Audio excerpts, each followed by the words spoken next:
Kate, are you there? We're here, Megan. We can hear you. Hi, I'm just wondering if you guys can test our camera because we have this weird Bill Cole purple thing that's showing up on the screen, and that's if I think Megan is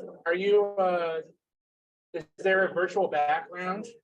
Or are you sharing your screen? no, well, we're in the Let's see. Yeah, you have a virtual background on. So go up to the video. Here, I'm gonna call you. okay, hold on, I gotta get Yes. Okay. That's for your fellow. His videos. No. But Yeah, you picked the webcam.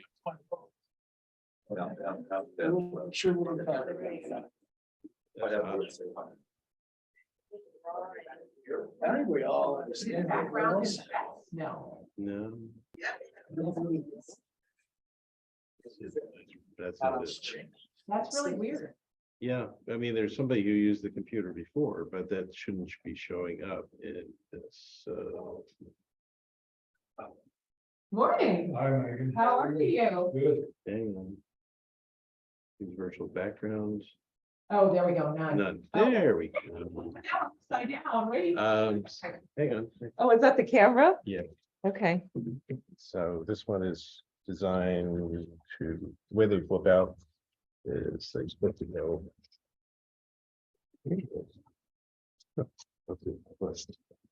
That is incorrect. Yes, That's right. well, I think we can rotate the camera too. Okay. Do that. It's right there. Yeah.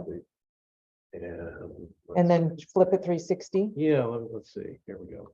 Let's Did go. you see the setup they had last night? I was, hang on one second, just a little way. It was amazing.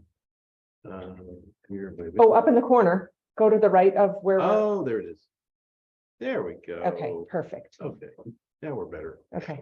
Yippee. All right. Yay. Thank you so much. So that's definitely like a legacy. Yeah, that was Okay. somebody from a previous presentation. Okay. No, I didn't stay for it. How was it? Oh, it was great. I didn't stick to the whole thing. I didn't think it was a solid waste decision. I'd like to know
So,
So, welcome to Ferries Now. Thank you for coming.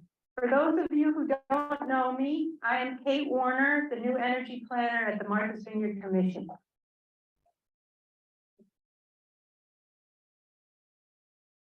I want to thank the MV Vision Fellowship, Vineyard Wind, and Vineyard Power for sponsoring this event, Ralph Packer for providing some parking, the volunteers, and all the speakers, the steamship, Elliott Bay Design Group, and Eversource for agreeing to be part of it. I also want to thank Megan Amsler of Self-Reliance for hosting the Falmouth event and welcome the people who are attending in Falmouth at the library and on Nantucket and those online as well. Thank you for coming. And finally, I want to thank Sean Driscoll of the Steamship for being the masterminder of the Zoom and sound aspects of the event, Julia Castellino and the Film Center staff for event coordination, and Gina Stanley for making all of your lunches from the Art Club.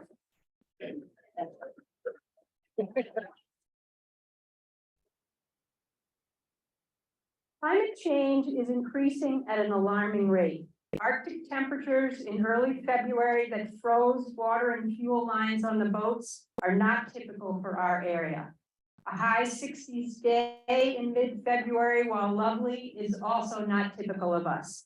Greenland is said to be 50 degrees warmer right now than usual. A recent UN Intergovernmental Panel of Climate Change, IPCC report says delays in slashing greenhouse gases of even a few years will guarantee a hotter, more perilous future. The chair of the IPCC said, "We are walking when we should be sprinting." The Globe noted, "The report makes clear that humanity's actions today have the potential to fundamentally reshape the planet for thousands of years." Catherine Hayhoe, climate scientist, says, "Our future is truly in our hands. The choices that we make will determine the magnitude and the speed to which these impacts occur and begin to affect our lives." And she says, "We cannot wait for everybody to agree about climate change. If we wait that long, it will be too late." As many of you know, I walk around West Tisbury a lot. And yesterday, when I was taking my walk, I thought to myself, you know what, I began working on climate change 25 years ago. And even though I did, it's very hard even for me to take in the idea that what we are doing within 10 years without great action will irretrievably change life on Earth as we know it, the seasons, our lives, as well as those of plant and animal species. This is a time of a paradigm shift. Because climate change is so fast upon us, we have to start thinking outside of our comfort zone and stop doing things the way we have always done them, whether it is with buildings, transportation, or our steamship boats. The entire world needs to move away from fossil fuels and towards electrification for all energy use. It is not a question of if the Steamship Authority will need to transition the vessel propulsion systems, but when. The state climate goal requires decarbonization in all sectors by 2050. While the steamship is not identified specifically in the state's climate documents, the Conservation Law Foundation has confirmed that decarbonization requirement is economy-wide, so the Steamship Authority will need to decarbonize along with all of their peer entities. This transition will not happen overnight, but given the state of our planet, the time to start is now. It will take quite a number of years and a lot of funding to convert vessels and acquire new vessels to meet our needs and those of the planet. There are benefits for our island and port communities. Electric boats offer us an opportunity to greatly reduce emissions, and because they have fewer moving parts, they will require less maintenance. In May 2022, the steamship received an alternative propulsion report that they had commissioned from Elliott Bay Design Group. A team of dedicated people with various areas of expertise prepared a list of concerns and comments about the report last summer. This event is an extension of that work. It's meant to be an opportunity for all of us, steamship staff, governors, port council members, and islanders to learn more about alternative propulsion systems that do not rely on fossil fuels. The steamship has been gracious about participating in this event. Bob Davis has said he believes this is a dialogue that should be started. I hope today will give everyone greater understanding of what electrification will entail, and that it will indeed be the beginning of a dialogue and a process that we undertake to meet the challenge before us. This is an opportunity to begin to turn the tide. So that's the end. And now Dylan Fernandez was supposed to speak, but Dylan Fernandez is sick. So we're going to go on from there. Do we have our speaker? We do. Okay, so I'm just going to say a little bit more and then we are going to move to Denmark. There's a lot going on in the world of ferries focused on new ways to power vessels. Today, we will be hearing from 3 ferry companies that are committed to electric propulsion. Thanks to Zoom, we will be able to hear from speakers that are 9 hours apart. We will be working our way across the time zones, starting with Denmark, then going to Maine and ending in Seattle. These ferry companies by no means represent all of the electrification of fleets that is going on. To highlight just a few, the Maid of the Mist at Niagara Falls has 1 electric powered boat that you might have seen on the Film Center website. The Amherst Islander 2 is an all-electric ferry that has been operating on Lake Ontario since 2022. It's operating on hybrid mode until their onshore electrical infrastructure is complete. New York City has a fast ferry being built that will go between Brooklyn and Manhattan. The North Carolina DOT has begun plans for electrification of the ferries that serve the Outer Banks. Sweden has some fast ferries for commuters underway, as well as plans for some autonomous freight boats. INCAT is building a ferry for South America that will be battery powered, 426 feet long, and hold 2,100 passengers and 226 vehicles. Communities can be nervous about being an early adopter of new technologies. There seems to be a lot of momentum around the world for electrifying ferry fleets. We could take advantage of this and learn from other ferry operators. I'm excited to say that Mark Higgins, formerly of the Maine State Ferry System and who was to be a speaker here today, has just become the steamship's COO. In his work at the MSFS, he was instrumental in the commission of a hybrid electric ferry, which will be the first in US waters. One of our challenges is that we rely on the fare box, i.e. ticket sales, and the cost of converting will be expensive.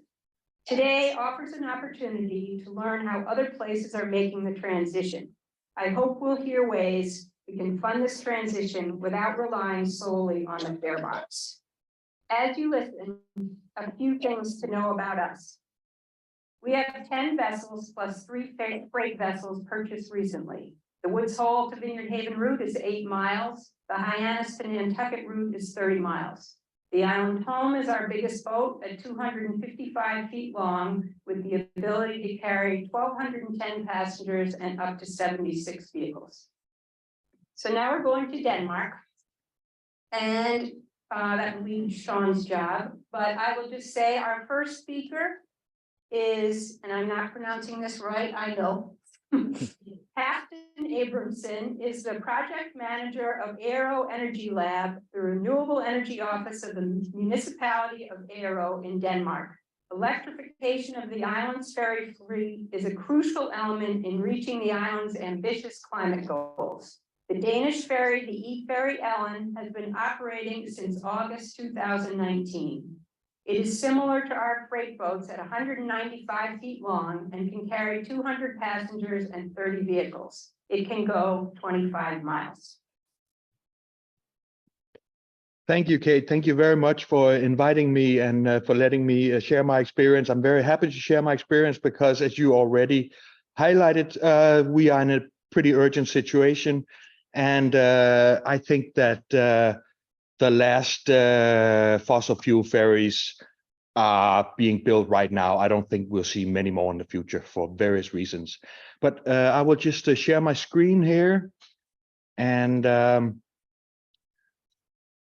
let me know if you can't see my screen, but I hope you can. Yeah, like you said, my name is Sorry? Okay. I'm adjusting the volume, sorry. Okay. Like Kate said, my name is Halfdan Abrahamsen, and Halfdan actually means half Danish because my mother is American. So it's fun for me to be here. And my dad even said that he water skied on Martha's Vineyard. So he was very excited to hear that I was speaking here today. And the picture you see here is of our 6 wind turbines. The title, The Responsible Energy Island, is chosen for a reason. It's not because I had caps lock on when I wrote responsible. I'll get back to that. Where is Aero? Aero is in southern Denmark, so just north of Germany. We can actually see Germany on a good day here. And just to give you some background, we have been working with the energy transition for decades. Here is one of our district heating plants, which is based on solar energy, and the big white square you can see is a huge swimming pool that can keep 1,600 households warm for 3 months. If we turned everything off now, that's the warm water storage.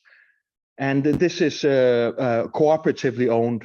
The same with our wind turbines. These are cooperatively owned. 640 fixed price shares funded the turbines, and they are owned by locals, and that means that there's less resistance to them in the landscape. Like I write, they're not too pretty, but quite beautiful when you own them yourself.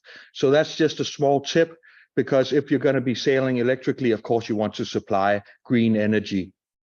Now, this is my show-off page, and you can see on the bottom left, the Responsible Island Prize was awarded us by the EU Commission because of our decades-long work and because it is rooted in grassroots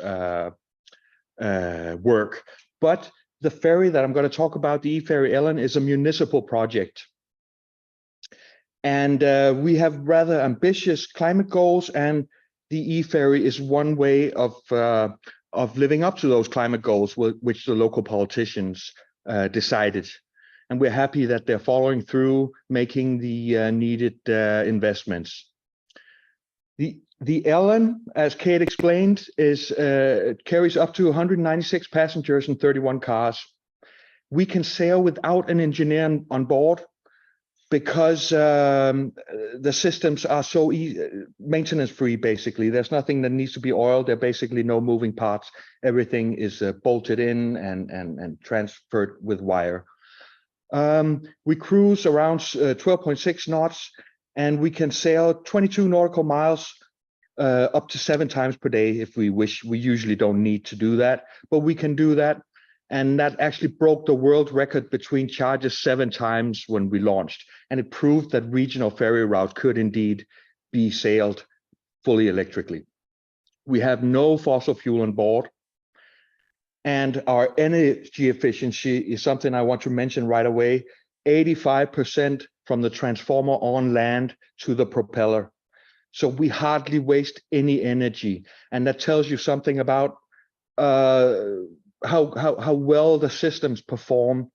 And a regular diesel system would waste 70% of the energy you supply. Very different with electricity, and that's also one of the reasons why, as I will get back to, operational costs are very low. But I just had a quick look at the Steamship Authority website, and I hope I was not completely wrong by comparing the e-ferry to the Katama and Gayhead. I kind of sussed out that these vessels would be very comparable to Ellen, at least. Just a couple of pictures. On the top right, you can see the batteries. We have 840 batteries altogether, which gives us a bit more than 4 megawatt hours. And then we have one of the main engines. We have 2 main engines and 2 thrusters. And the whole system, the whole ferry is built for low energy consumption. So it's long, it's slender and light, basically designed like an old-fashioned ferries from the 30s or something, where you didn't have a lot of engine power. So you had to design very smartly when it comes to energy. And so it looks a bit different than our other diesel ferries, which are much broader and waste energy like crazy, to be honest. This is built very differently. You can see the passenger salon is close to the waterline, because we didn't want to build an extra deck, and we didn't want to waste energy on an elevator. So we had to keep the salon at the waterline. Actually, that works very well. People like the view, and if there's a bit of wind, you sit low, and that's good. Also, there's no cover on the car deck, so the car deck is open. Here you can see the sun deck on the lower right. It's very popular. There's no smog, of course, and it makes a big difference to the experience of sailing. And at least if there's a bit of chop, basically it's like being on a sailing ship, because you can't really hear the engines. So you hear the waves and the wind. The salon is at living room level when noise level wise, and that's also a big change. You don't hear a lot of shouting, because people quickly sense that you can speak normally.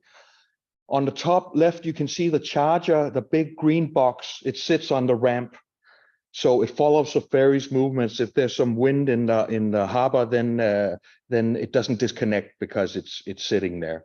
On the top right, that's a picture of me in the simulator, trying not to scrape off too much virtual paint. I didn't completely succeed, but it was fun in any case. And this is from Master School of Navigation, where my office is here, where I'm speaking from. And Master School of Navigation does the world's first complete courses in electric sailing. So they also do it virtually. If you need a course at some point, let me know, and or you can look up Master School of Navigation if you can find it. Why and how did we build the ferry? The why is pretty easy at this point. You'd have to be pretty hard of hearing not to have heard about global warming, so I won't spend too much time on that. But it is a big problem for Åre and other islands to get rid of the emissions from the ferries. That's a big challenge. The idea came from local ship architects. Actually, the gentleman you could see in the picture from the simulator before, he's a teacher here. He's a huge electrical enthusiast, and he sketched out an idea together with the guy who designed the ferry, a local ship architect, and they presented the idea to the municipality. The municipality was a little bit skeptical in the beginning because we had to break the world record 7 times. Do we want to waste taxpayer money, et cetera, et cetera? Well, we decided to try.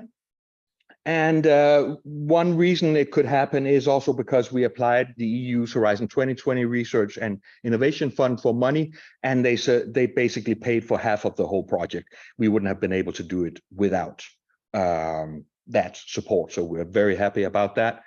And it just goes to show that if you are taking first steps, if you are a first mover, you are the one who gets the funding for innovation projects. That's our experience. I already spoke about the batteries and the engines, but here you can see the main engines are rated at 750 kilowatts, which is about similar to 1,000 horsepower. And they are dual systems. We have dual electrical systems. So one main engine is connected to one battery room and one propeller. And so if one side of the ferry breaks down, if something happens to the propeller, or we have to stop the batteries or whatever, then we can get home on the other side. There is no electrical connection. And that gives us the redundancy that is required. And it allowed us to be able to sail without any fossil fuel on board. Normally, a lot of the electrical ferries that you see have some kind of fossil fuel system on board for various reasons, to generate electricity on board or for safety reasons. We don't think it's necessary, to be honest. We think this is a more elegant solution, and it's lighter, of course, when you don't have to carry more systems than necessary. The batteries are water cooled. What you'll notice is that they all rest on metal plates, and you can see pipes going between these metal plates. That's the water cooling, keeps the batteries at about 20 degrees, which is the optimum temperature. The batteries are separated into strings. So we have 10 strings, and each string has a disconnect switch, manual disconnect switch, and various reasons to disconnect it, either automatically if temperature rises, or from the bridge, from the computer. And that allows us to take out one string if a battery starts heating up, but it will leave us with a lot of remaining energy, because we have a lot of surplus energy. We need to be able to firefight for 3 hours, for instance, at sea with our own batteries. And on the right, you can see 2 graphite tanks that hold non-toxic foam. This foam cools down batteries if they start heating up, and it also smothers fire. But the main function is basically to cool down batteries, because you don't want thermal runaway. You want to make sure you stop that before it runs away. I'm happy to say we have not had any incidents. We've tested the systems. We haven't had to use it at all. This foam is one way to do it. You can also go water cooling totally. We are not that scared about a thermal runaway because of all our systems, our safety systems. Another thing is modern certified maritime batteries are really, really good batteries, and they are very hard to put on fire. I mean, basically, you would really have to work at it. So there's a lot of discussions about batteries with safety, batteries and safety. What can I say? When you sail around with a huge tank of diesel fuel, that's not completely safe either, I would say. So I feel very safe on the e-ferry. I really do. But that was one of the barriers we thought we faced in the beginning. Will passengers come and get and sail on this ferry, considering its new technology? Maybe they heard bad stories about batteries. I don't know. We haven't had any indication that's the case. We've been very surprised. There was no barrier, psychological barrier, and passenger satisfaction is very high. Now, this is an important picture. like I explained, the ramp is sitting on the charger is sitting on the ramp, so we don't get disconnects. If you get disconnects, then you're gonna get delays. It's not gonna work. So it's really crucial that you have a firm connection. Of course, you can't screw it tight. If the ferry needs to go, it needs to go. You don't want to pull the charger into the harbor, so it can't be fixed. But it's a robot arm. It's an electrical eye that finds the right spot, and it sits there, and it just works. Now we are going to be building 2 more electrical ferries. I'm in the work group. We are just starting up now. It's exciting, and we don't want to innovate too much, because when you innovate, things get complicated. But we probably will have to be trying out new things once again. And one of the things I think we will need is to use a battery bank as a buffer, because that way, when the ferry is away, then we can slowly build up power in the battery bank. And when the ferry arrives, quickly this electricity can be charged by the batteries. We will see if it's needed. But another thing is that we want to actually see if we can't use such a battery bank as a balancing system for our wind turbines, for instance, because when the wind isn't blowing, we don't get electricity. And if we can save our electricity for the calm days in a huge battery bank, well, then that's just an added benefit. But like I said, this is an important slide, and that's basically because of the bottom half, state of charge during the day. If you look at the orange curve, that's the state of charge, meaning how much are the batteries charged. During the night, if we go from left, they get fully charged. Then we sail 1 round trip. Then we get back to home port. We only have a charger in home port. The reason is chargers are very expensive, half the price of the ferry itself. So if you can get away with just having a charger in 1 port, then that's optimum. But we sail 1 round trip, and then during 10 minutes, 15 minutes, we spot charge a bit during turnaround, sail 1 more trip, 1 more round trip, and then there's lunch break. And then we have about 45 minutes to top off the batteries. And we could basically continue doing this.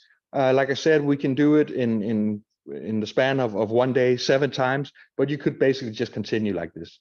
But the reason it's so important is because you want to work out a strategy for how to achieve what you want. You want to maintain a high level of service, and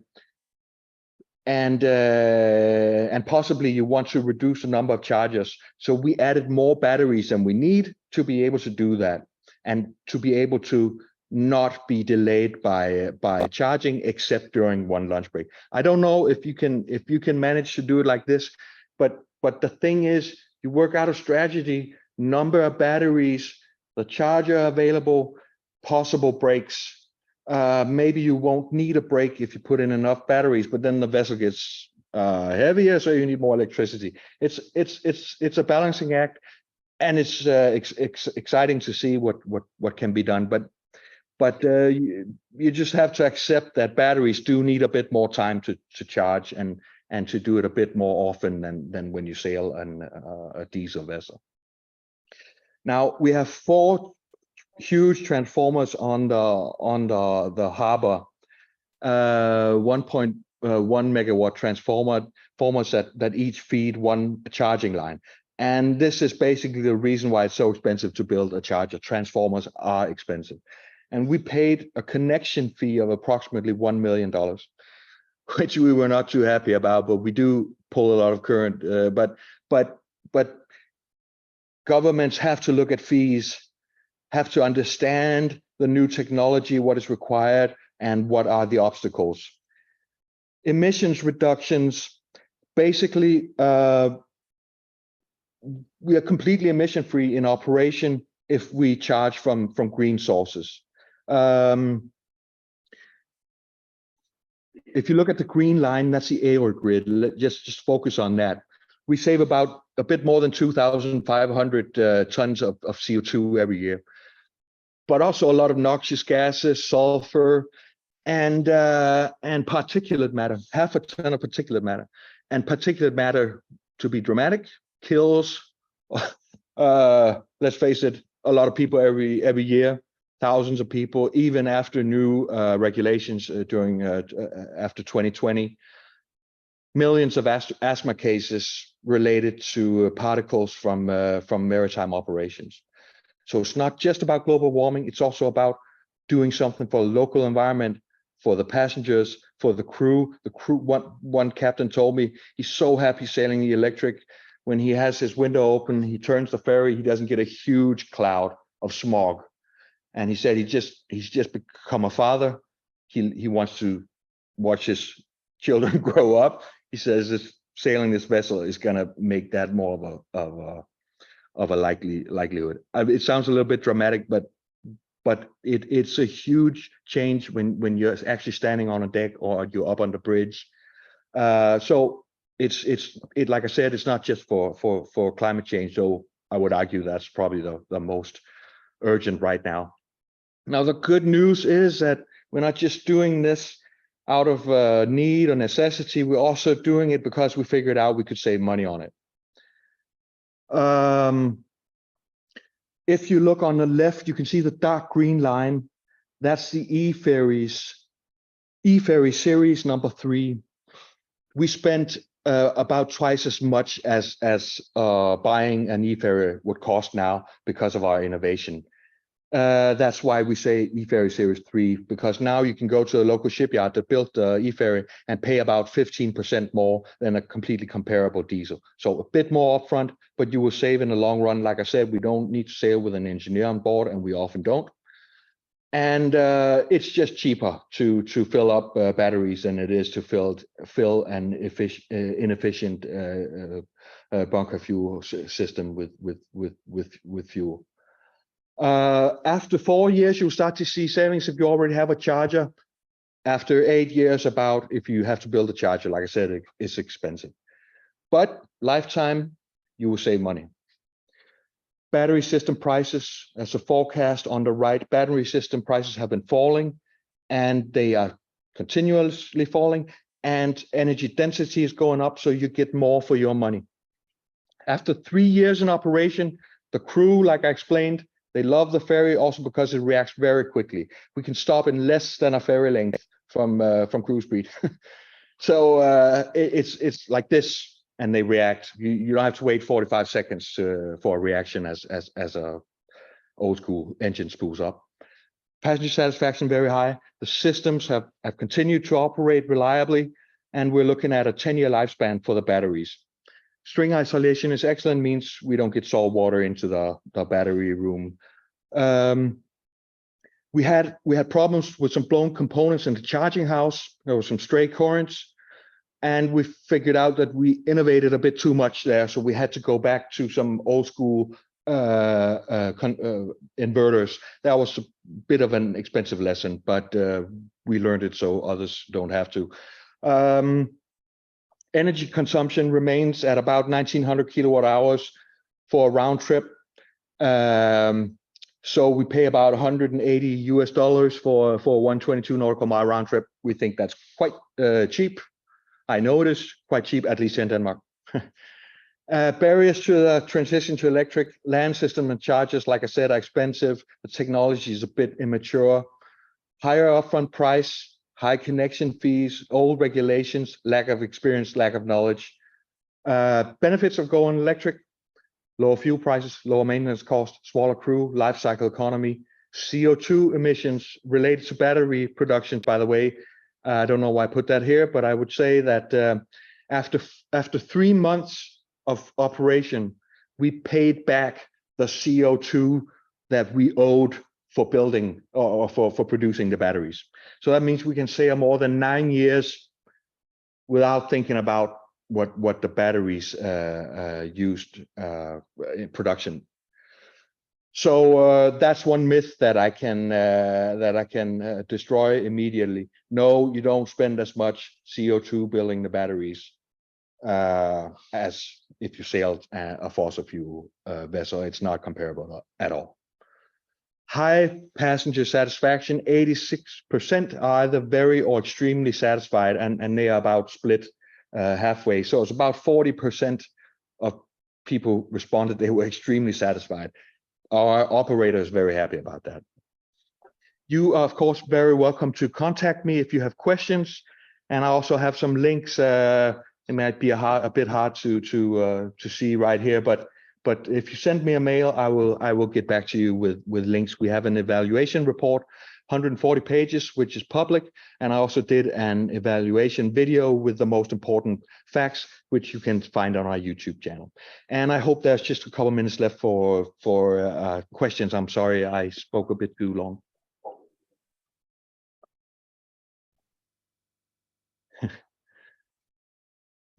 I can't hear you, but I could see you clapping, so thank you. Have we got questions? We have Noli and Ben with microphones, if people have questions to ask.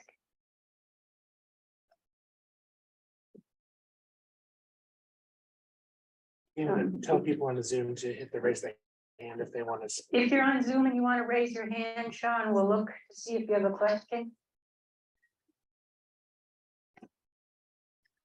I just had a question in relation to where the batteries come from. And in one sense, are we just exporting our pollution to somewhere else so that we can feel good about using electric? Well, I know the US produces a lot of fossil fuel from fracking, which I'm not a fan of. Denmark gets a lot of oil from wells in Saudi Arabia and other places. I don't know how the kids around those oil wells feel about that. We have lithium in our batteries, and there's been a lot of talk about it running out. I don't think that's not what it looks like. Prices are still falling. But it does spend water. It does use water. So I am quite aware that there will be places, for instance, we've heard about South America, where too much groundwater is being used, and that's unfortunate.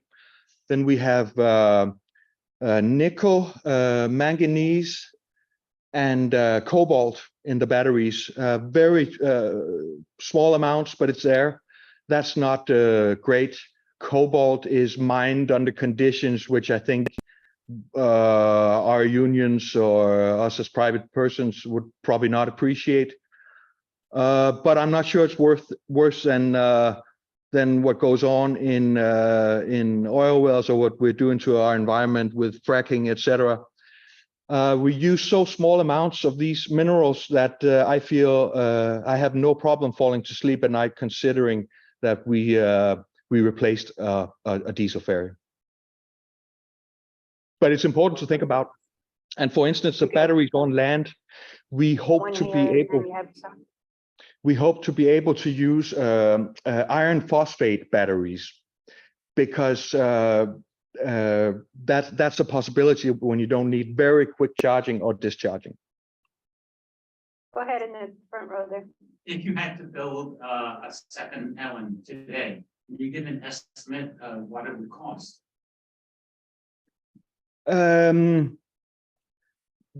Like I said, about 15% more than a comparable electric a diesel ferry. I know I wrote down actually an exact number. Yeah, a new L2, about $14 million. I don't know what prices are in the US. Denmark is pretty expensive. Sean, go ahead, and then hold on a minute, Louis. Ben, we want to give the microphone to Doug Brown, please. Stephen Cass on Zoom, if you want to speak. Yes, I wanted to ask what the maritime conditions are like near your island, and how comparable are they to those around the vineyard? We are in the Eastern Baltic, and that means we have quite a lot of wind and regular storms. I imagine the wave height is not as it is where you're at, because of course we're protected from big Atlantic swells and waves, but we do get quite high winds. And the only reason we sometimes cancel rides from high winds it's because of passenger safety. It's not because of the vessel. One of the benefits of electricity is that if the vessel is in a very awkward position, we can't lose the fuel transmission because of the angle of gravity. The cable's always bolted completely in, so we won't lose power because we're in an acute angle. But of course, for passenger safety, we have to stop sometimes. The ferry is also a little bit stiff. It's a little bit too stiff. So it moves quickly, and it's because we have so many batteries in the bottom and so little weight on top. Okay, we're gonna hear from Doug and then hopefully from Louis, and then we need to go to Maine. Doug Brown, wonder if you could tell us a little more about the renewable energy production that you're doing on land to charge the vessels? Yeah, like I said, we have 6 wind turbines, and we produce between 125 and 140% of our island's energy use with those turbines. However, sometimes the wind doesn't blow, and then we have to import electricity from the outside. And the Danish mix is really green. I can't remember what it is now, but often we're completely covered by green energy. But we also sometimes get from other sources, from Germany, elsewhere. But basically, 1/3 of one of those wind turbines can run the electric ferry.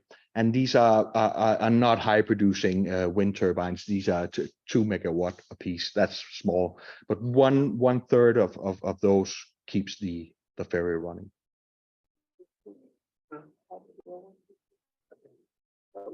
Louis, go ahead. What's the expected useful life of the batteries, and do you have a recycling program in place? The battery manufacturer Leclanché, they estimate 10 years, and we are constantly doing tests, because it's also a new project. It's an important project for Leclanché. And so far, they are on curve for that 10-year lifespan, possibly a bit more, but I don't want to promise something that can't be kept. However, in our business case, where I claim that the life cycle economy is cheaper than for diesel, there we have included 2 complete battery changes. So it's not like there's something we didn't calculate. So we estimate 2 complete battery changes during the ferry's lifetime. Oh, recycling. When we started the project, that was we really wanted the manufacturer to be able to say, yes, we can recycle. They couldn't at that time, but now they have told me that they can recycle around 90% of the minerals, meaning I'm not talking about Second Life where you spend the batteries for other causes until they're completely dead. I mean simply deconstructing them and taking out the minerals. So and that's a trend I see happening everywhere with batteries. So batteries are actually looking good when it comes to a very high percentage of recycling. But that's a recent development. I'm very happy about that development. Let me believe me. Thank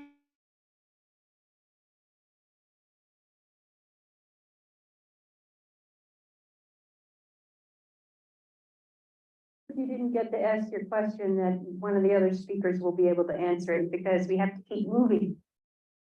Our next speaker is Hank Berg. He's the General Manager, CEO of Casco Bay Island Transit District, a quasi-municipal entity based in Portland, Maine, that provides year-round ferry service to 6 islands in Casco Bay. The ferry he will speak about was designed by the LA Bay Design Group.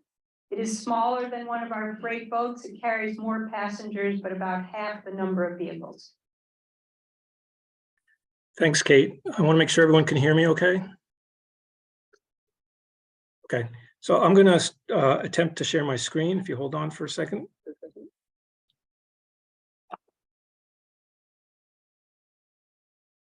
Okay, hopefully you can see my presentation. Yes. Okay, good. Thank you very much. So again, My name is Hank Berg, and I'm the general manager of Casco Bay Island Transit District, also known as Casco Bay Lines. I'm going to give a quick background of Casco Bay Lines because I think you need that to put our project in perspective. This discussion is going to be a little less technical than Hofdan's. It's more process oriented, so I think the two presentations really match well with each other. Casco Bay Lines is a public ferry system created by special Maine legislation, and we're legally required to serve 6 unbridged islands in Casco Bay. We provide passenger, vehicle, and freight services year-round, 365 days a year. Pre-pandemic, we carried over 1.1 million passengers, 40,000 vehicles, and over 500,000 pieces of freight. And we're exceeding the number of freight post-pandemic, and we're just about where we were in 2019 before the pandemic. And last year, we celebrated our 40th anniversary as a transit district, although the name Casco Bay Lines has actually been synonymous with Casco Bay for over 150 years. We serve 6 islands in Casco Bay, and we are literally the lifeline to these islands, very much like the Steamship Authority. We have 2 route profiles. Peaks Island is one, and it's basically back and forth, 15 minutes each way all day. The other route is called what we call a down bay, and it serves 5 other islands with varying stops along the way, and a round trip can take 1.5 to 3 hours. Our fleet, we have 5 vessels. We have 4 active and 1 spare. Our useful life gauge is 30 years. And as you can see in this chart, we have 1 vessel that is well beyond that 30 years. It's the Mashigan 2, 36 years old. You'll also note at the bottom, the Bay Mist is actually older, although she's our standby vessel, so the active hours on her are very low. So our primary focus is the replacement of the Mashigan 2 and then replacement of the McCoy 2, which is approaching its end of life.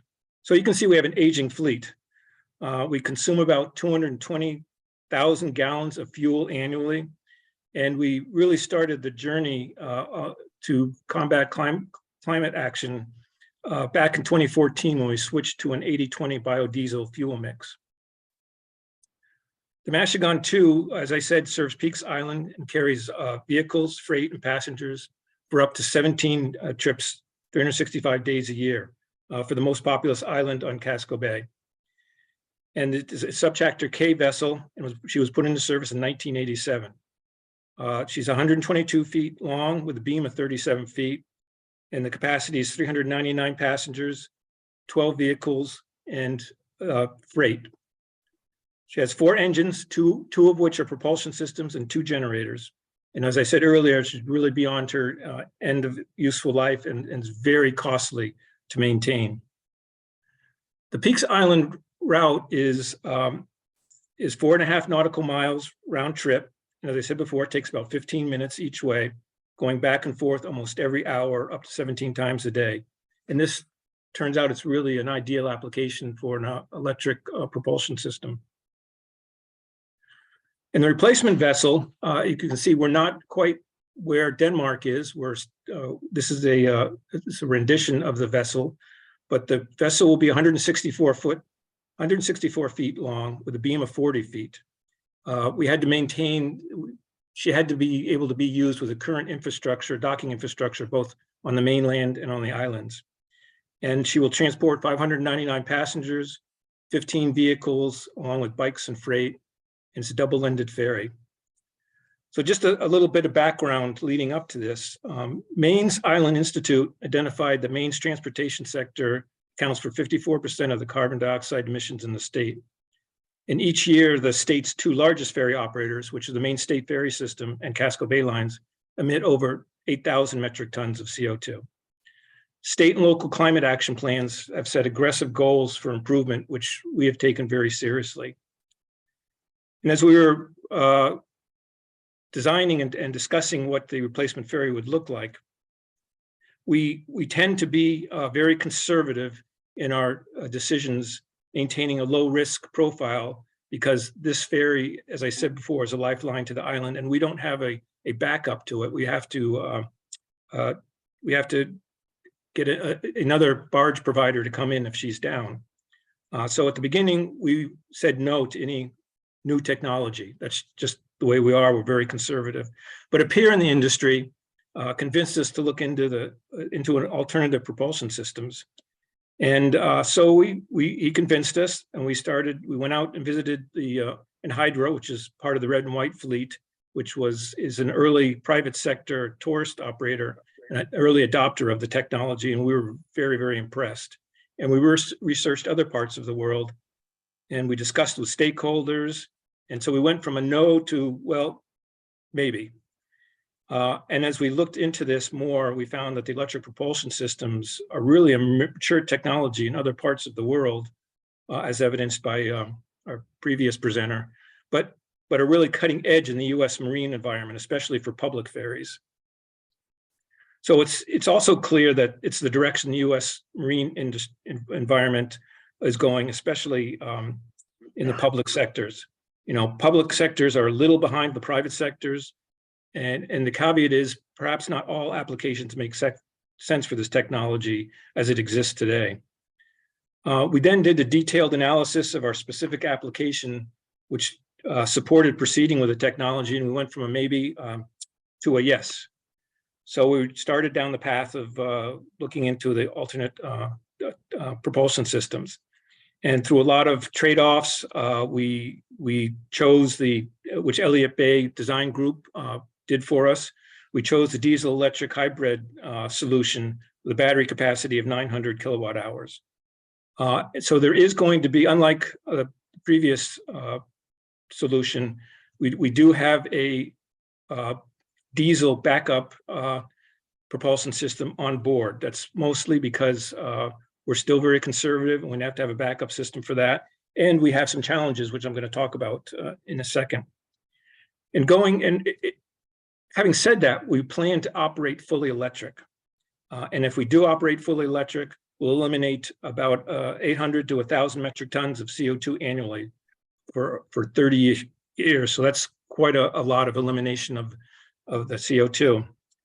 And, you know, as an early public adapter of this technology, we face challenges throughout the vessel design, funding, and procurement process.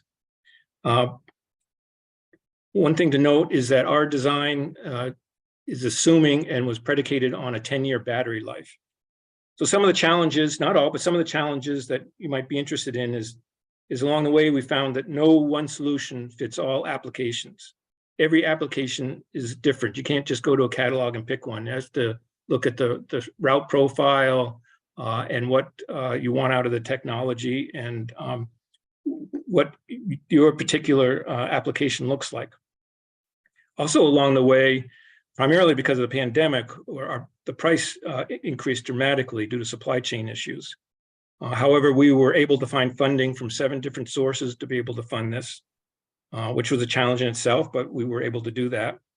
We also had to we had to deal with sort of the taste of the bad experiences with earlier generations of this technology. And the newer generation of the technology, as Houghton talked about, is much safer, and the safety is built in, and the marine environment is much safer. So we're able to shed that barrier. Because we're a public ferry, we have a very public process, lots of stakeholders, and through this process, all our stakeholders were very supportive of the technology. Another challenge is because we use federal dollars, primarily the Federal Transit Administration, we had a Buy America requirement, but I'll get into that a little bit later. And lastly, one of the technical challenges was charging.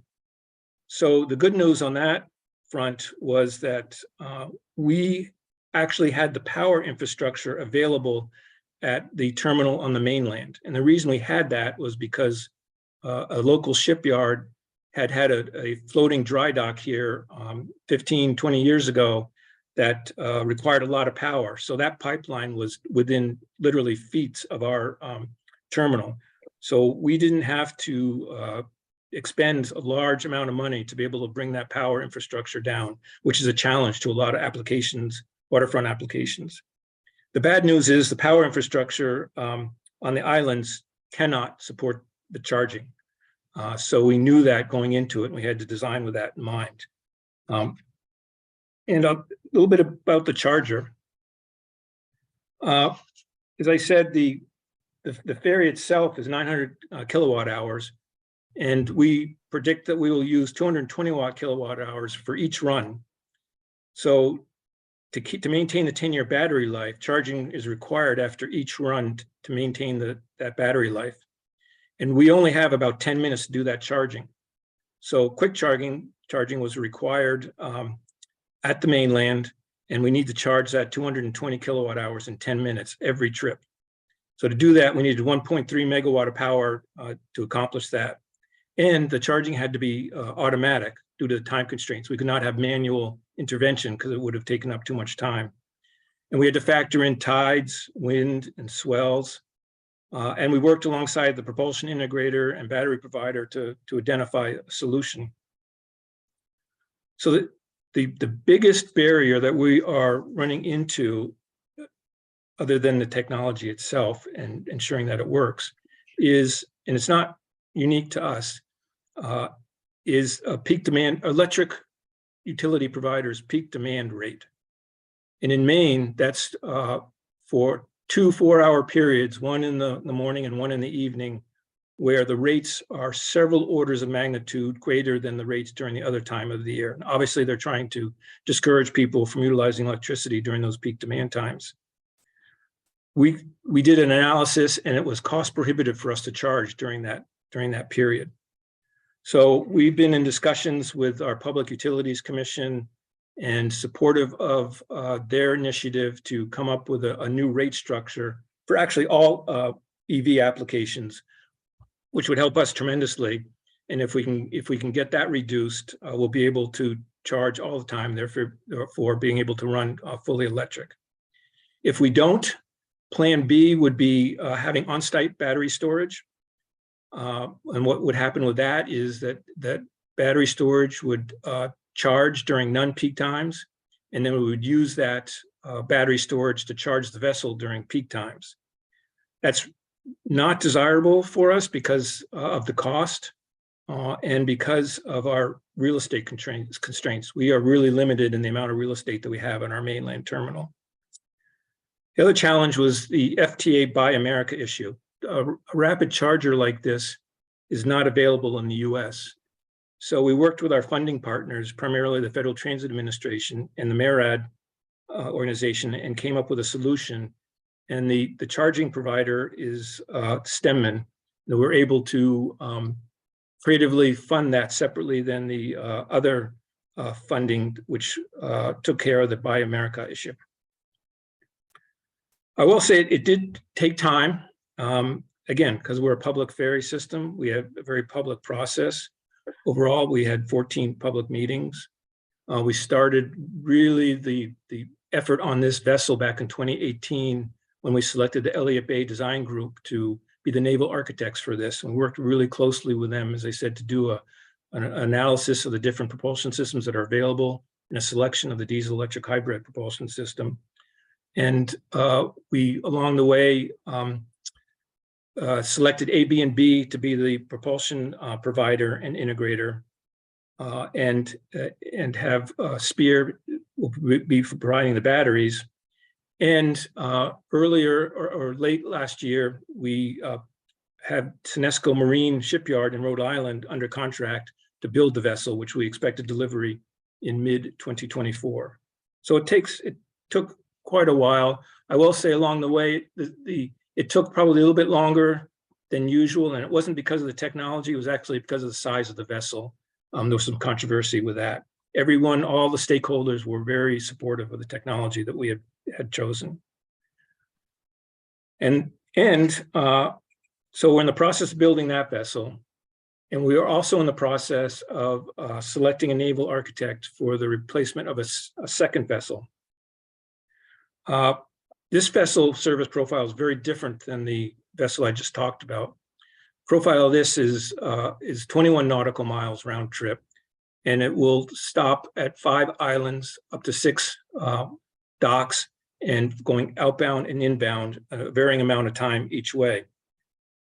Although the specific solution will probably be different, we hope to utilize lessons learned to add a second diesel electric hybrid to the fleet, thinking at this time that perhaps we would run electric while docking and idling, and perhaps biodiesel and diesel mix while underway. But battery technology continues to evolve quickly. So maybe by the time we actually get around to building this, we might be able to actually go all electric. So I thank you for the opportunity to share our story, and I'd be glad to answer some questions.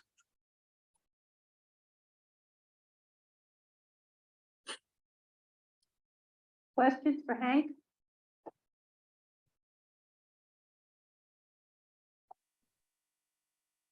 Thank you, Hank.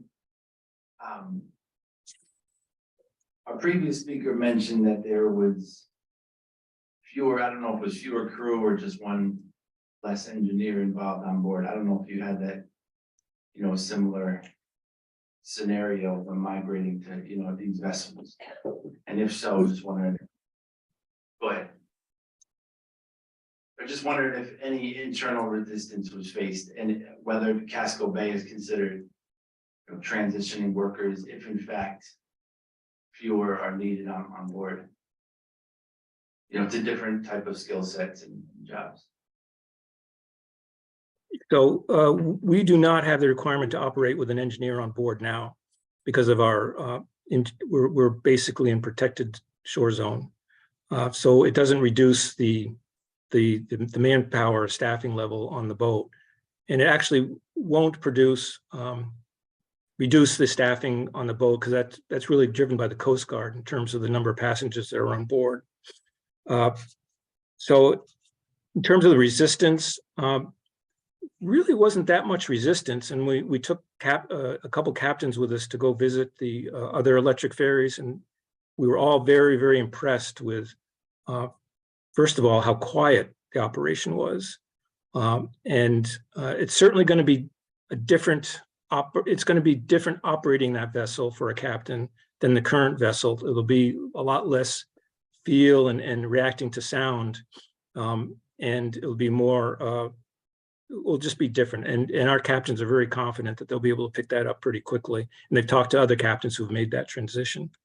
So I hope I've answered your question. Thank you for the presentation. Very curious about the fact that it took 9 years, according to your timeline, to provision this vessel. I'd like you to talk about your approach to strategic planning and whether that helped or hindered your ability to navigate such a long process. Yeah, sure. That's a great question. The process took long, as I said before, not because of the technology.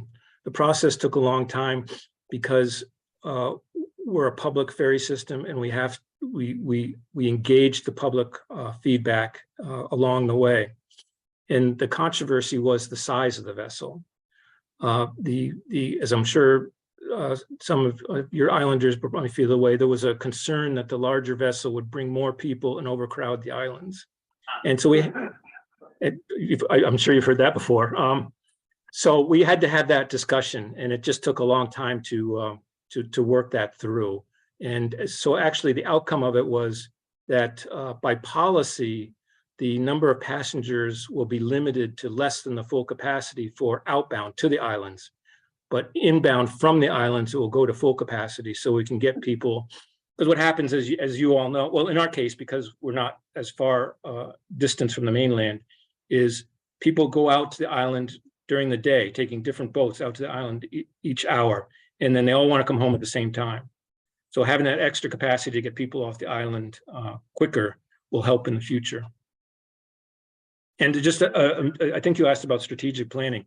And this actually started from a strategic planning session back in 2015 that we had with our board, identifying that we needed to do a fleet an inventory and analysis, and we had to have a plan for vessel replacements.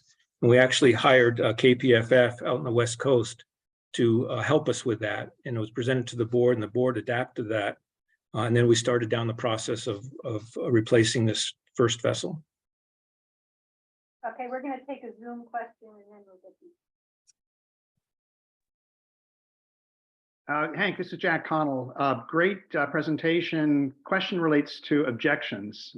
With the 16 public meetings and from politicians or approval bodies or the utility, what sort of objections did you run into and how did you handle those?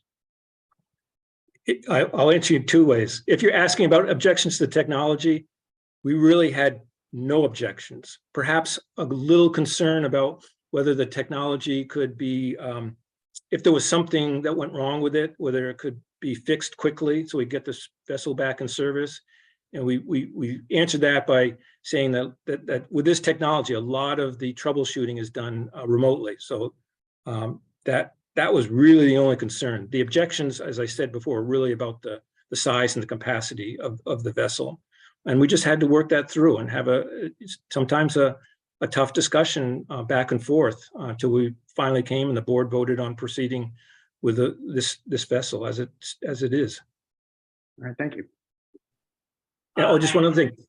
Just in terms of politician support, we had the support, strong support of our representatives to Congress, both in Washington and actually at the local state level. Would you tell us what the total cost of the completed project was? It's not was, it is. So the construction cost with the propulsion system will end up being about $25 million. And as I said, that cost went up dramatically because of supply chain issues. But we were able to find funding from a variety of sources to be able to cover that. Yes, hi, Phil Cordell. The speaker before you put up a graph on state of charge and showed us all how the vessel between trips charged a little and then go and came back, and lunch hour had a longer charge, and they were fortunate to have this big battery on at the port. And anyone who has an electric vehicle knows, when you have to charge and spacing it. So really, that's the challenge. So since this is a hybrid in your case, and then you said maybe you could go all electric, if it was a bigger battery and all electric, would it be better?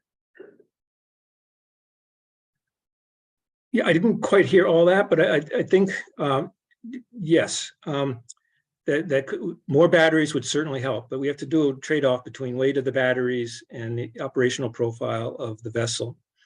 We also feel that perhaps the calculation for the 10-year life might be very conservative, and we are trying to work with a battery provider that maybe we don't need to charge at every trip, and maybe it won't impact dramatically the 10-year life, and maybe it just impacted a little bit so we could ride through the peak demand rate if we needed to. This is maybe a similar question, but could you explain a little bit more about your choice of a hybrid rather than a fully electric ferry? You mentioned that you're conservative decision makers, but there must have been some factors that offset the extra weight, the extra maintenance cost, the cost of a second propulsion system. Yeah, we as you said, and I mentioned that we are conservative in terms of deploying technology on our vessels, especially this vessel, because this vessel, we don't have a like replacement when she's out of service. So we're very sensitive to that. For us to convince ourselves and everyone of moving forward with this technology, we wanted to ensure that we had a backup system should something fail, like the battery charger, for example, or some other part of the technology chain. We could still operate on diesel. I'm hoping that future replacements, we will not have to do that. But it was really a strategic decision to have that backup to ensure that that the vessel would remain operational, especially as we were trying to resolve this peak demand rate. Our hope is never to have to use a drop of diesel. That's our hope. But if we have to, it's there. Thank you, Hank. What has your experience been with increased or not increased running costs of the new vessel over the prior vessel?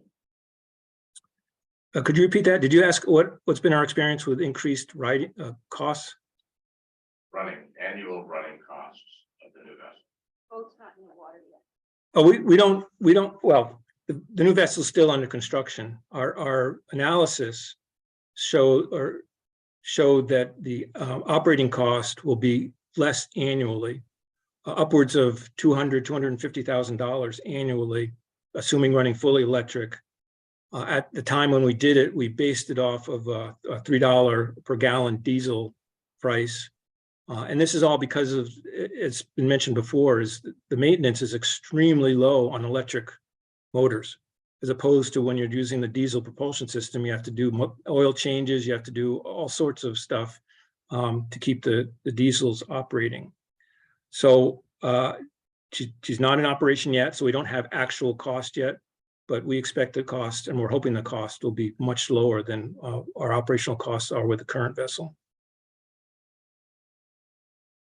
Okay. Thank you. Thank you, Hank. Thank you. We're now going to Washington State. Matt Von Ruden is the program administrator at the Washington State Ferries, in charge of the ferry system electrification program, which includes vessels, terminals, and charging infrastructure. Washington State Ferries is the largest ferry fleet in the United States.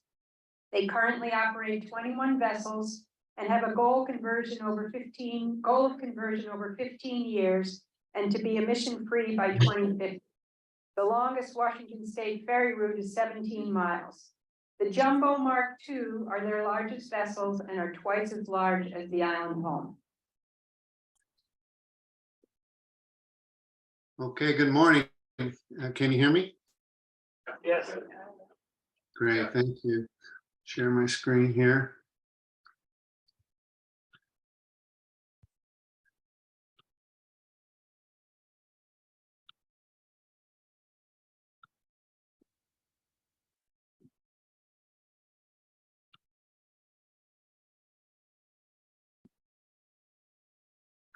Okay, again, my name is Matt Von Ruden. I'm the Electrification Program Administrator at Washington State Ferries. I've been with the Washington State Ferries about 8 years, and I really appreciate the opportunity to speak to you today about our journey in transitioning the nation's largest ferry fleet from diesel to hybrid electric. Based on what I understood you'd like to hear today, I'll give an overview of our system, make sure you understand Washington State Ferries, how we launched our program, what we project the benefits to be, and basically some of the challenges we've encountered to date. Hopefully you can learn from those.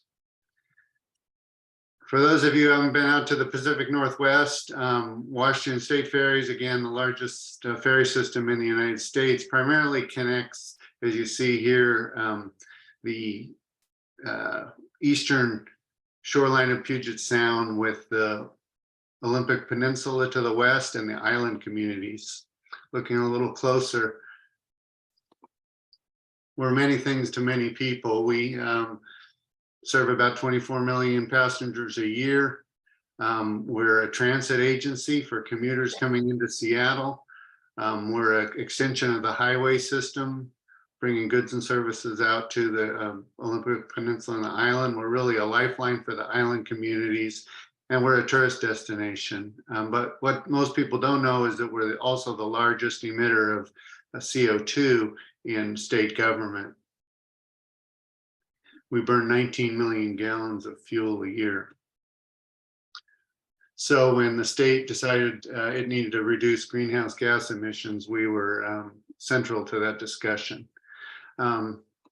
This started with leadership from both the executive branch and the legislature.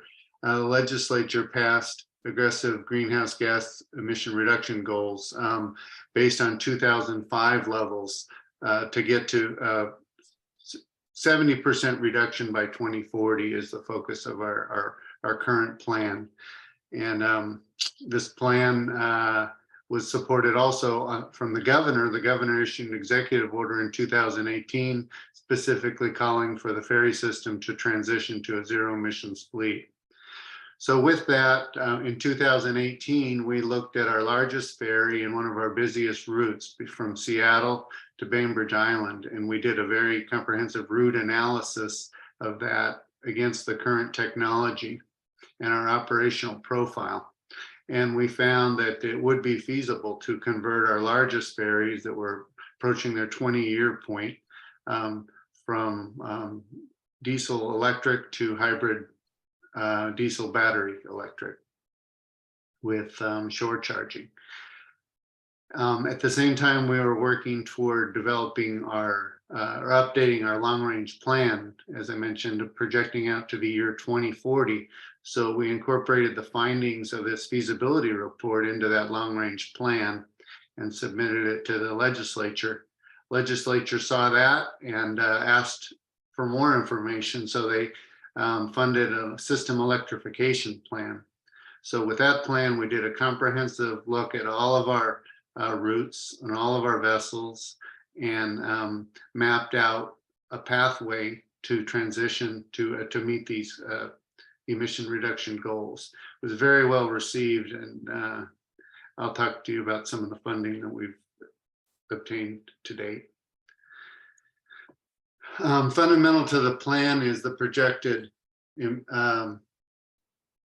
savings here. You can see over time, if we carry out the projects in the sequence and the timing that we hope to, we will meet our goals for 2030 and for 2040.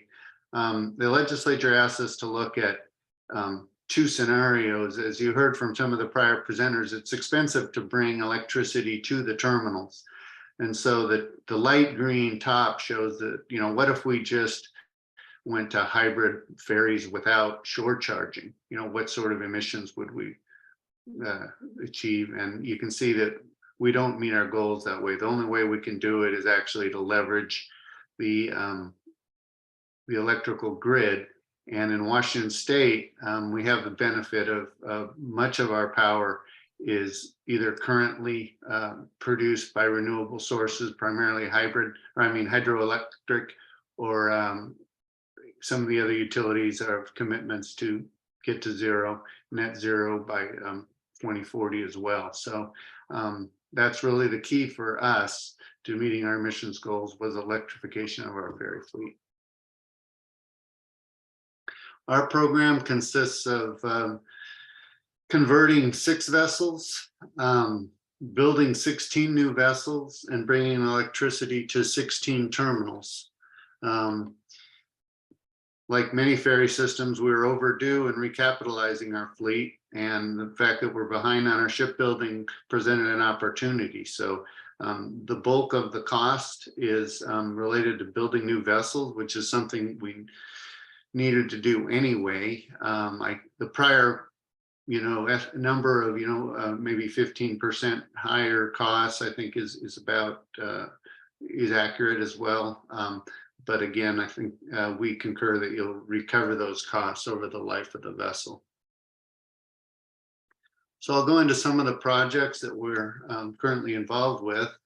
The first one, we achieved a major milestone this week. We have been working since, as I said, 2018 on a project to convert our 3 largest ferries to hybrid electric. These are the Jumbo Mark II ferries. They're 460 feet long.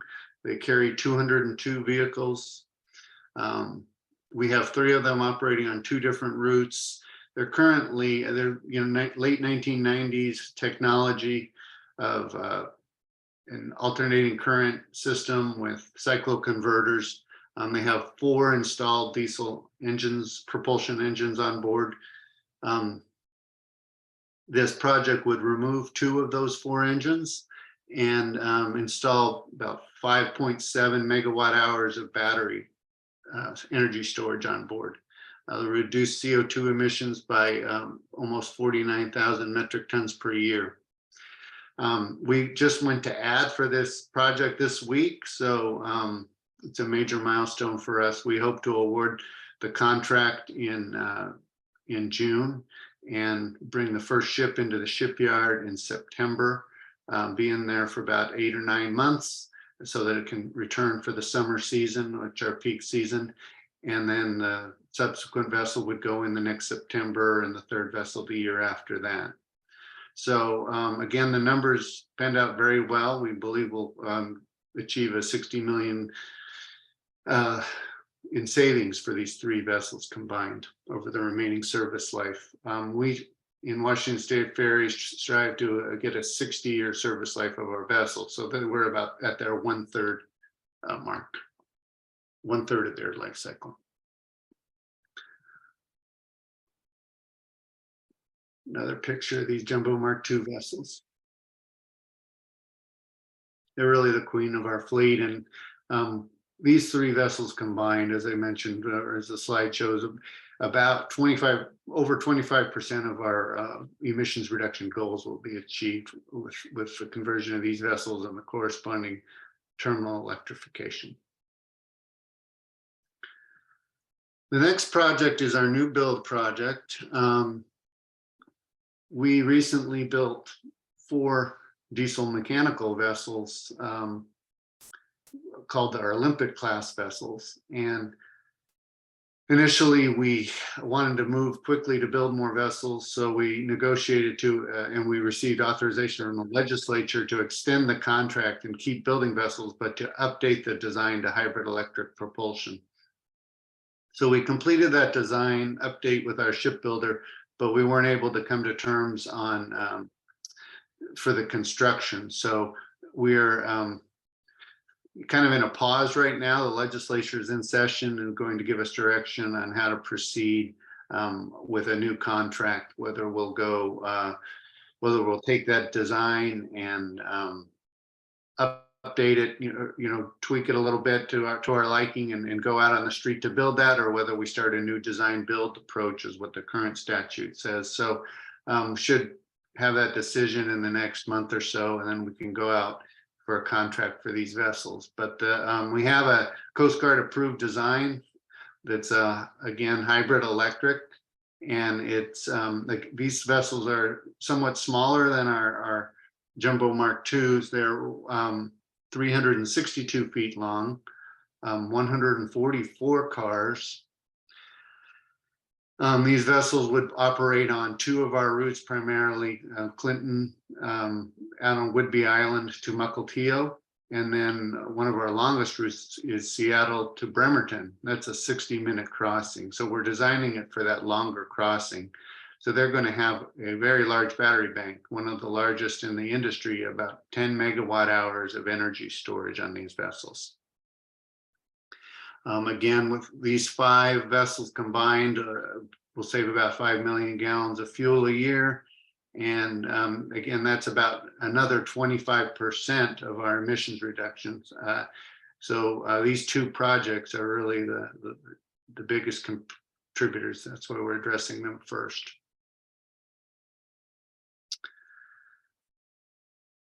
And here's our rough timeline.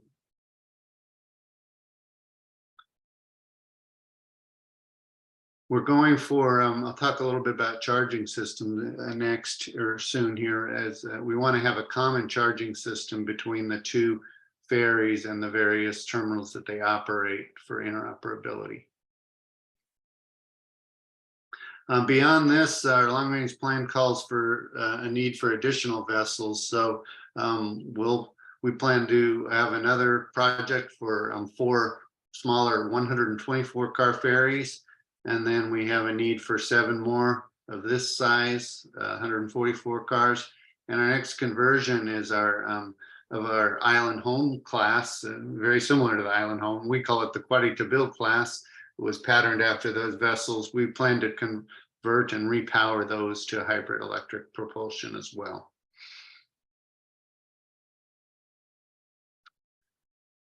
So for terminal electrification, it's really important to talk with your utilities early, because they're everybody's in the phase of electrifying everything, and utilities are getting input from all sorts of consumers seeking to electrify, and ferries, as you saw, draw a lot of power. So we were working with Seattle City Light. We have a memorandum of agreement in place with them for, you can see the 2 routes that leave from Seattle, both the Bainbridge Island and Bremerton.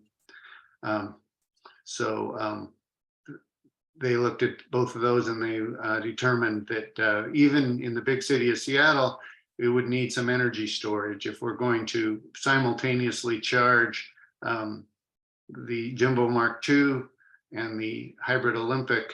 The Jumbo Mark II is a 10 megawatt requirement, and the Hybrid Olympic is over 13.5 megawatt requirement. So if you, because it's a longer route. So we didn't want to dim the lights in Seattle, so they're working for an energy storage system. And they're also talking to other local, there's the counties run passenger only ferry service into Seattle. So it's likely that there'll be other users of this energy storage system that's Seattle City Light is installing. And then likewise, on the other side of the water, we're working with Puget Sound Energy. So these are the terminals, as I mentioned, for all 5 of these terminals and the associated 8 vessels. We want to have commonality in the charging system so that any of the vessels can go to any of the slips. Bringing power to each terminal is a unique case every time. You got to find the local substation and route the power. You know, being in Washington State Department of Transportation, we own most of the right-of-ways already from the substations to the terminal. So that will simplify things somewhat. But it's on the order of 3 miles for some of these substations to run the medium voltage 12.47 kilovolts down to the various terminals.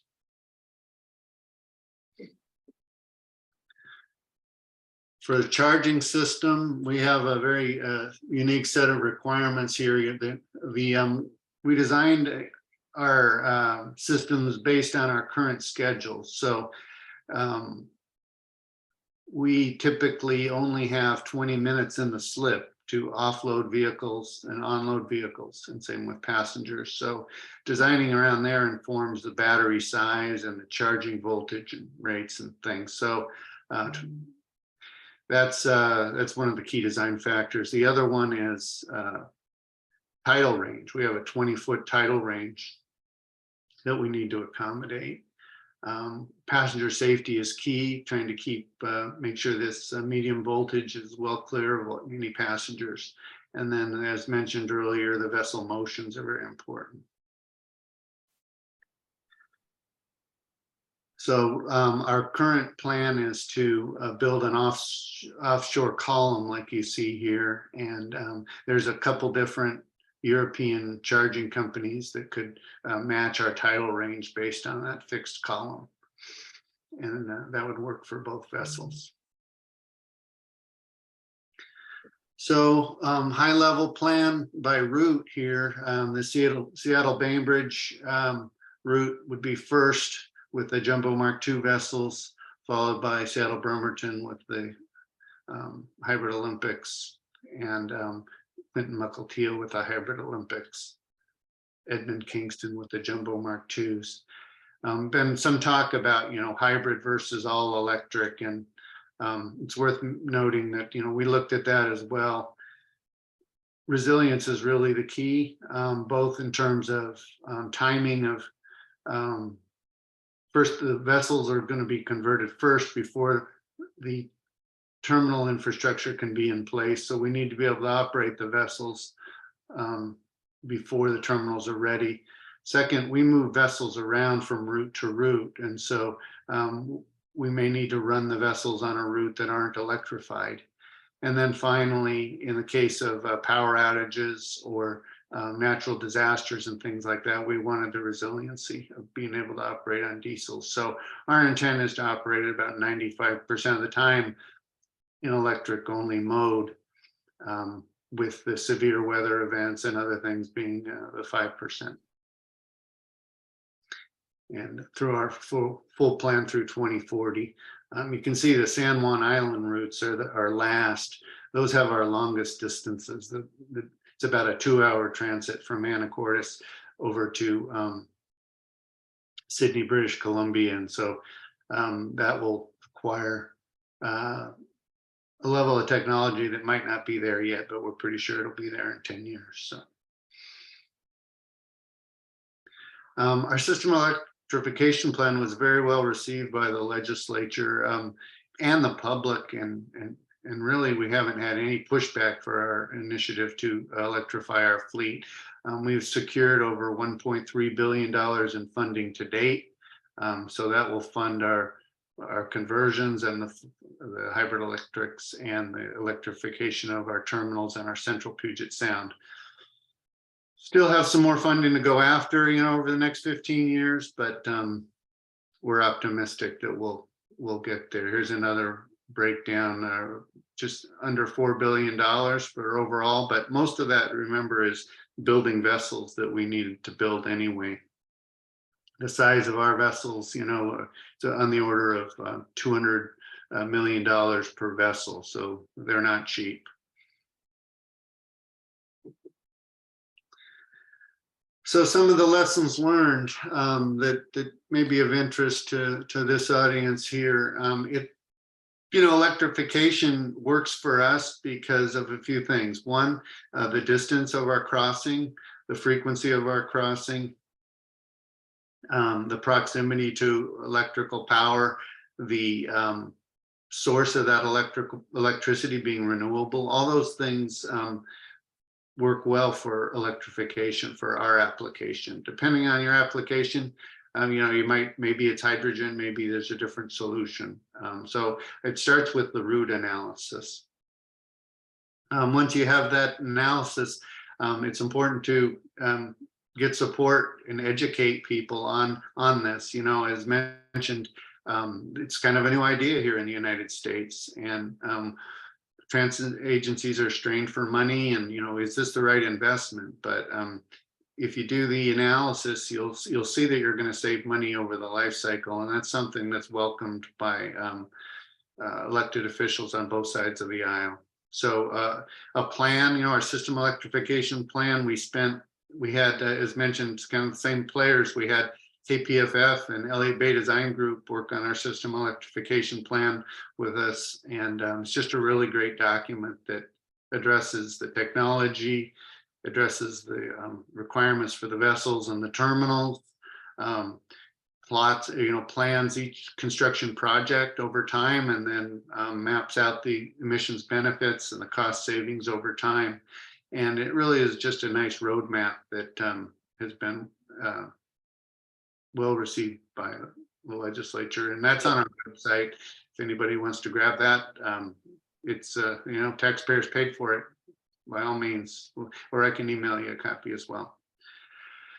For the reasons I mentioned, these projects are very competitive for funding. There's the Department of Transportation, as you may know, has several grant programs in place, from the new no and low emission ferry grant from FTA, the rural ferry grant, the passenger ferry grant. The Department of Energy has grants available that cover the shoreside aspects. So lots of opportunities to go after grant funding. One thing that I'd recommend is taking a systems view. As you start with one project, and then you think about interoperability. We ran into this. We actually needed to change our approach on charging. We started with a certain approach for our large jumbo Mark II vessels, and when we went to, we got funding for the hybrid Olympics, then we realized the charging system, we needed to change the plan. And so systems approach is really important. And then building the right team. We had some in-house expertise, but not a lot. And so there's Seattle has a lot of very capable naval architecture firms. And then on our terminal side, we recently brought on board a general engineering consultant to help us electrify our terminals. And with all this infusion of funding, there's more projects to deliver than we were staffed for. So we had to get some consultant support. So I'm glad to answer any questions people might have.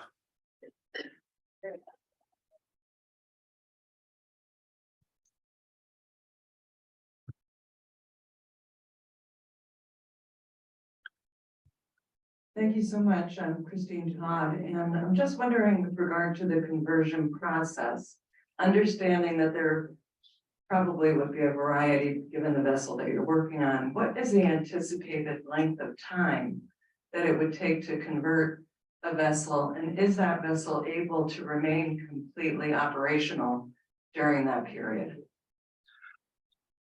Yeah, good question.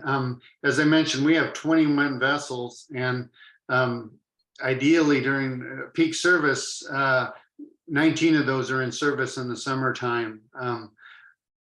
We've had crewing challenges like the rest of the country from COVID, but vessel service time is extremely valuable. And unfortunately, it does require to remove the vessels from service for this conversion. It's a big effort. We are removing 2 of the 4 diesel engines. We are converting what are really underutilized spaces called shaft alley on each end, and that's where we're building out our battery rooms. But it's a 8-month job in the shipyard, and it's expensive and it'll take a while, but we will get that payback. So we want to remove the vessel from service after the summer peak season in September and get it back in May, conduct our crew training and everything so that we can put the vessel back into service by the end of June. Okay, we're gonna take a Zoom question. Yes, I just had a question on the Olympic class hybrids. Are they truly dual propulsion, or are they diesel generating electric to run electric motors? Yeah, so the Jumbo Mark IIs are a conversion of an existing diesel electric plant.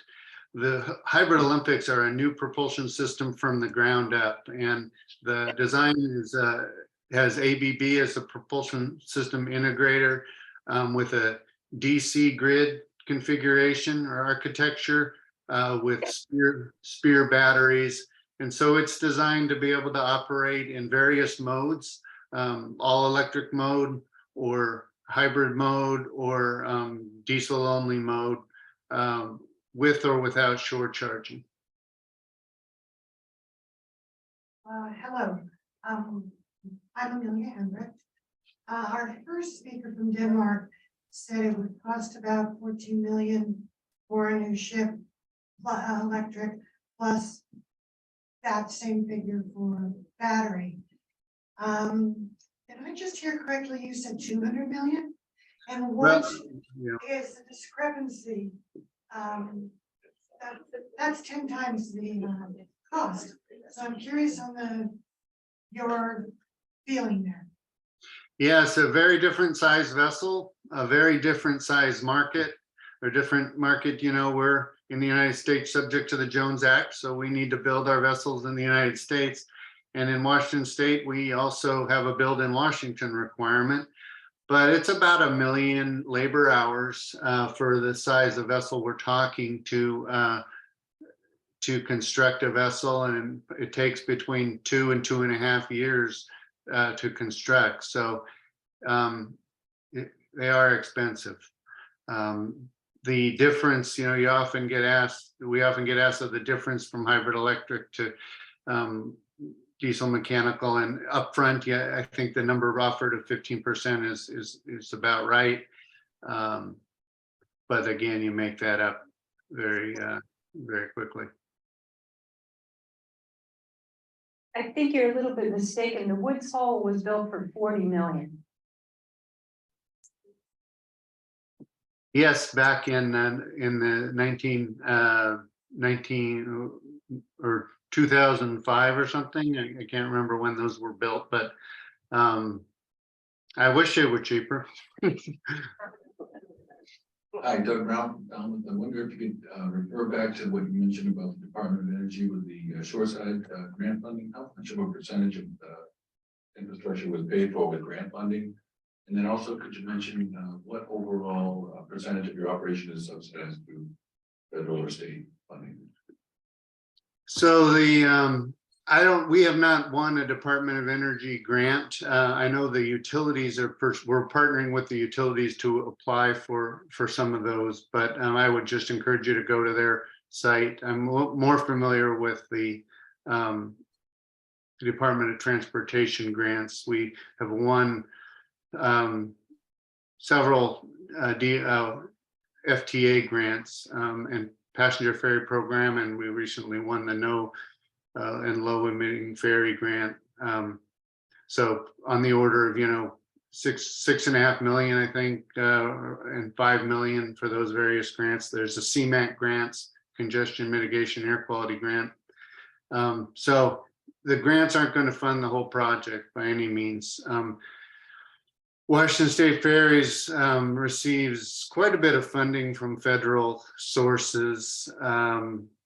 Wouldn't call it a subsidy, but we do receive formula funds from the Federal Highway Administration. And then we have competitive grants from Federal Highway and the Federal Transit Administration. Also, MARAD has grants, and we've won a MARAD grant as well for $1.5 million. Our biggest contributor for this the Jumbo Mark II conversion was the Volkswagen Mitigation Fund grant, and that was a $35 million grant. Those funds were distributed to the states, and the Washington State Department of Ecology administered that, and we won $35 million. That was really key, both in terms of the magnitude and the timing of that for our first project. Hi, Matt. Thank you for the presentation. A question about the statement that you're going to actually save money. When you're calculating that out, do you actually put a savings amount on the carbon dioxide and particulate matter and every fail to limit it to the atmosphere? Yeah, I can send you the feasibility studies and the life cycle cost analysis. Essentially, for the conversions, it estimated an upfront capital cost, and then the maintenance difference, the fuel costs, the electricity cost projections, and had to make the hardest part of those life cycle cost analysis are projecting what diesel fuel is likely to cost in the future. In contrast, electricity is very stable and has been, and it's more easy to estimate the electricity cost. But diesel fuel's up and down all the time, and but there are indices that are used and commonly accepted for those. But I'm glad to send you our life cycle cost analysis. So Matt, we're going to end here. Thank you so much. You're very welcome. Thank you. So now we're going to have our lunch break. We have lots of lunches because, as you can see, a certain number of people did not come, so eat heartily. When we reconvene at 1 o'clock, we will hear from our general manager, Mr. Bob Davis. Then we'll hear from John Waterhouse from Elliott Bay Design Group, who was kind enough to come to the island for this event. And we have here 5 representatives from Eversource. And Juan Martinez will be speaking, but maybe some of the others as well. So we're going to hear about what it would take for us to be able to do this here. Oh, a couple more things. If you ordered vegetarian, you merged with vegan. So don't flip when they say, oh, those two are one and the same. If you are vegan, your cookie is not vegan. And if that bothers you, just put your cookie by the coffee so someone else can eat it. Give it to me.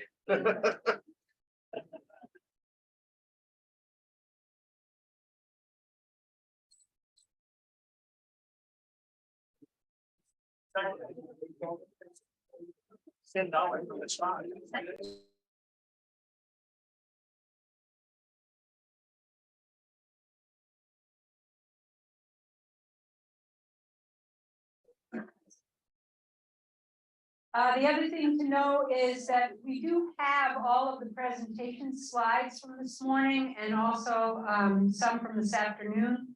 And we will put these on the Martha's Vineyard Commission website. So if anybody wants to review what you saw, you'll be able to do that. Okay. So this afternoon is the exciting second part of this event. It is about what we can do here.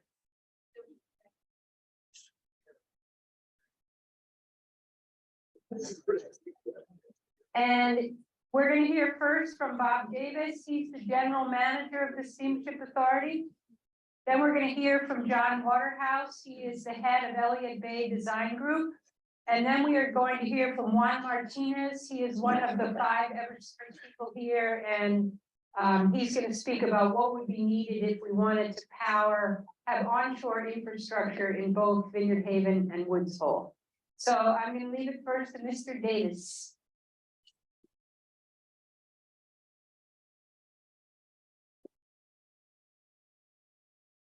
Good afternoon, everyone. So first off,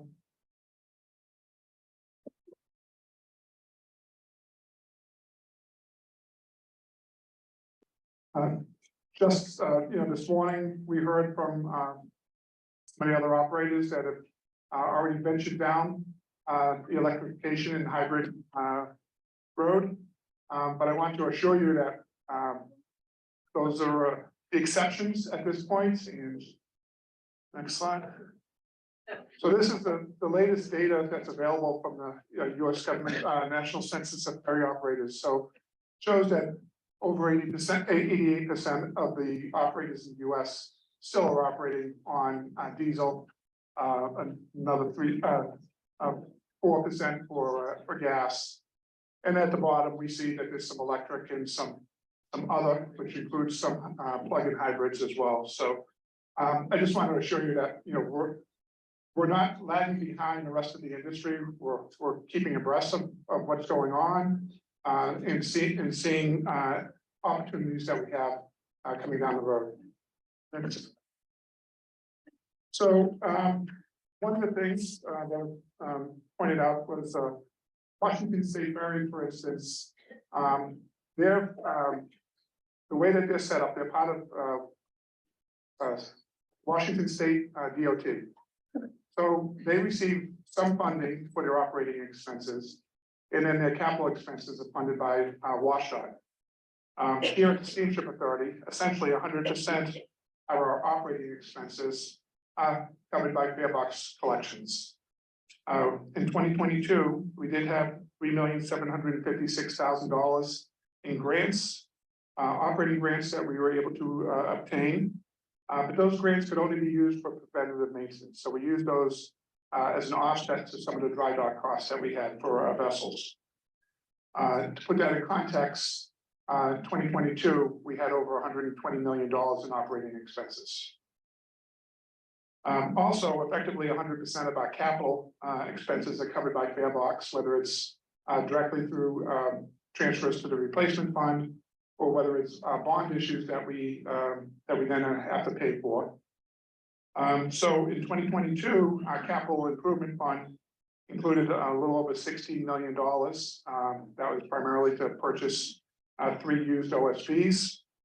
And then in replacement funds, about $11 million, which went to various projects. We did end up having just over $1 million in capital grants. And that was, we were able to obtain that money to be able to use to partially fund the website development. So, we're here at Ferries now. The question is, how do we transition to cleaner technologies? As we've seen from the other presenters, it's a long roadmap to get there. So it's careful long-term planning that we have to be conducting.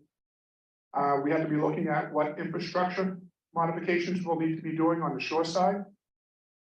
We have to be identifying what the capacity is for the grid. We also have to be projecting what our future needs are going to be and how best we're able to accomplish, our requirement to provide those lifeline services to both islands. But one thing I did want to mention is that one of the things is we need to be flexible as we go forward. Whether it's, you've already heard that there's models out there that is straight electric, there's hybrid, there's a mixture of things that are coming. There's other technologies in terms of other fuel sources that, for instance, there's a test program now in San Francisco for a hydrogen fueled vessel. So we need the flexibility to be looking at those and making the determination as to what's the best path for our operations. So along those lines, we need to be open to what the emerging technologies are going to be. And probably foremost, I probably should put this at the top, we need to start identifying funding sources for this. So the challenges that we have limited funding capabilities. So on the other side of the ledger there would be an opportunity that is the Infrastructure Investment and Jobs Act, which was signed into law last year. It is going to be $17 billion available over the next 5 years. Now, some of that isn't available to us. For instance, of that 17 billion, 5 billion of it is for rural routes. And the definition of a rural route, originally was a route that consisted of a 50-mile segment. They since have changed that because they realized that there was only one state in the country that it qualified for, which was Alaska. And so they changed it so that way it's now a round trip of 50 miles. Obviously, the Vineyard route does not qualify. We do have the Nantucket route, but we go from an urban zone, which is Cape Cod, to a rural, so we don't qualify for those funds. Okay, there's other opportunities in that. The Federal Highway Administration has a construction of electric ferries and terminals of $1 billion a year for the next 5 years. The FTA has a $250 million available each year for electric or low emitting ferries. And then MARAD has a port infrastructure for $2 billion a year for the next 5 years. So these are all things that we're looking at. We need to be thoughtful in how we identify what program we want to apply for and try to leverage what we can.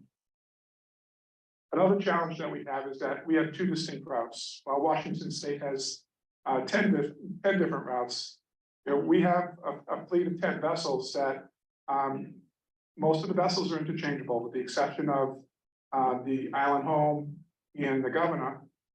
The other vessels all can run on either route. So we need to take that into account as we move forward. But on the opposite side of the ledger there would be maybe that lends itself to a hybrid technology, where we're able to have a diesel mechanical plant on board as well as hybrid, and some of those opportunities. We need to be looking at our shoreside infrastructure, as I said before. So, part of that, the study that was performed already shows that we're going to need to be having shoreside batteries in order to be able to charge just on this run alone. And in order to accomplish that, we need to be looking at the facilities that we have and taking into account coastal resiliency measures that we need to be doing over the next few years. So we have at our Vineyard Haven terminal, at our Nantucket terminal, those are all projects that we have to be looking at in terms of making those facilities resilient as much as possible. So, then we come to where do we begin? And from our efforts so far has been to have Elliott Bay Design Group perform the alternative propulsion study, which was presented. It's on our website if you want to see that. That's not to say that we can't be good stewards of the environment, and we've been trying to lessen our greenhouse footprint by going with some other items. So we have, for our shuttle buses, we have 3 shuttle buses that we expect to take delivery here in the next week or 2. That will be operating on the Palmer Ave to Woods Hole route. One of them actually will be down in Hyannis as well. Then we have 4 other electric shuttle buses that we expect to take delivery of them early summer. We also have 2 electric shuttle vans to bring people to the back lots, and also one of them to some of the lots in Hyannis. We don't need the big buses. So those are all things that we've already undertaken. The first 3 buses, we were able to get some grants. Volkswagen settlement money to offset the difference between what a conventional diesel bus is versus what the electric bus is. And these buses aren't cheap. They're $1 million a piece for these electric buses. Other efforts that we're doing is a solar and battery storage project. So about 17 months ago, 16, 17 months ago, the board approved a vendor to install a solar array at our Thomas B. Landers parking lot. That's expected to generate 5,900 kilowatts of solar energy, along with 6,100 kilowatt hours of battery storage on site. And that was approved for the Thomas B. Landers lot. We're updating the RFP, and it should be out on the street. It actually may be out. I didn't check this morning. To do a similar project at our Palmer Ave facility. It's not going to be as much in terms of generating. It's going to be closer to 3 megawatts of power as opposed to 6. But it's efforts that we're trying to do to help make ourselves better stewards of the environment. Next, we have the Woods Hole Terminal reconstruction project. So that project is expected to be LEED certified gold. We're going to be close to being platinum. There's a couple of points that once the construction is done, we may actually get to the platinum level. But it's going to include solar panels. There's going to be some on the building. There's going to be some canopies. We're going to be using geothermal systems for the heating and cooling. So that building is expected that those 2 buildings combined are expected to achieve net zero energy status once completed. We've already talked about the vessel alternative propulsion study, and we're looking at having discussions about what the next steps are going to be. One of those programs I mentioned earlier, there's an opportunity to submit for funding of a study, which we intend on submitting a proposal for. Part of this is to be able to, when we submit these programs, it's helpful to have the backing of the communities on our proposals. So we'll be reaching out to the island towns as well as the mainland towns to write letters of support. We've been successful. Senators Warren and Markey and Congressman Keating have been very willing to write letters of support for us in the past, and we expect to be doing requesting that from them as well. So one of the things that we need to be looking at is a development of a strategic plan. So there's 3 main elements to the strategic plan. What do we know to be true today? What do we hope to be true in the future? And what must go well in order to create a desired future state? So the first, right now we're in the discovery phase, the first question, in which the vendor has been collecting data in terms of financial data, traffic data, you name it. It's been pretty intensive as to their request. They've also already started meeting with staff, board council members and board members. That'll continue. They'll be reaching out, if they haven't already, to representatives of the islands, of the communities that we serve, both on the mainland and on the island. And then we have a workshop that's scheduled for, I think it's May 2nd, 3rd. Following the Port Council meeting, there'll be a joint workshop of the Port Council and the board along with the vendor, to work out the development of the framework for moving forward on a strategic plan. Following that, they'll be soliciting public input. And that'll be, over the early and middle of the summer. And then they'll be coming back with the development of a strategic strategy in October with a prepare and adopt the plan in November or December. So that's the timeline that we're looking at the strategic plan. And that's not to say that we haven't been planning. We have a capital budget, and every year we come back to the board, before council, with what our budget needs for on the capital side. And that budget projects out 10 years at this point.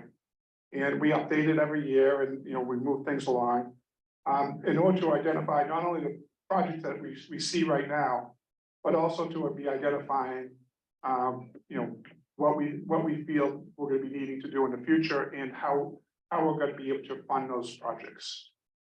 So those are all things that we're working on. Again, the strategic plan is a big piece of it. As Kate mentioned earlier, I was pleased to announce at our board meeting the other day that we hired a COO, Mark Higgins, who comes from the Main State Ferries. So he'll be bringing that knowledge base to our organization, and he's been involved in their electrification program. In fact, their boats on the docks is being built ahead of the Casco Bay ferry. So he'll be bringing in a different perspective to our organization, and we hope that we're able to move forward to be addressing issues going forward. So with that, anyone has any questions? Well, we're going to take the questions at the end. At the end, that's even better.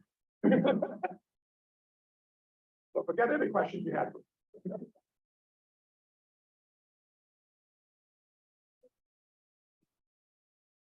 So next we have John Waterhouse. He's from Elliott Bay Design Group.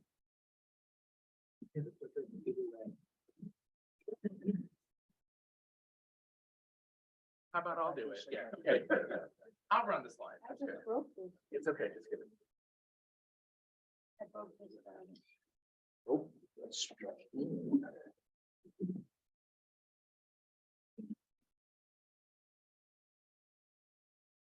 Well, thank you all very much.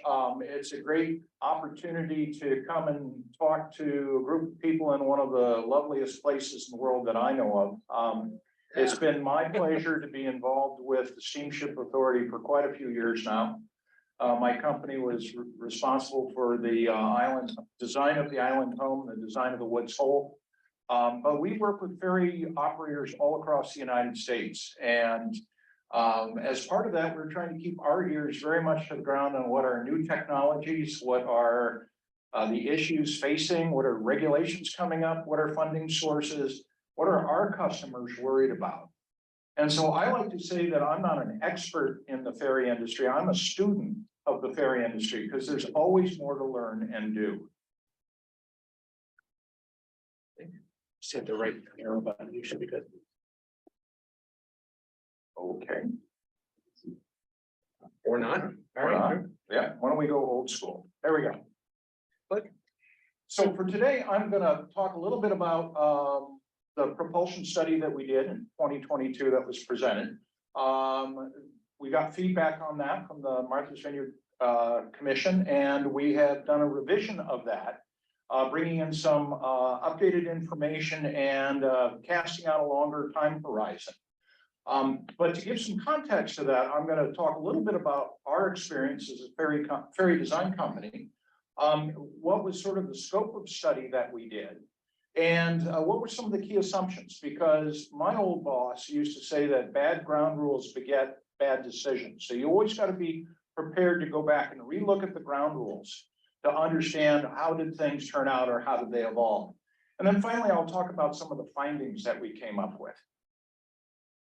So Elliott Bay's been involved with green initiatives for a long time, starting back in the late 1990s, looking at compressed natural gas as a possible fuel for one ferry operator.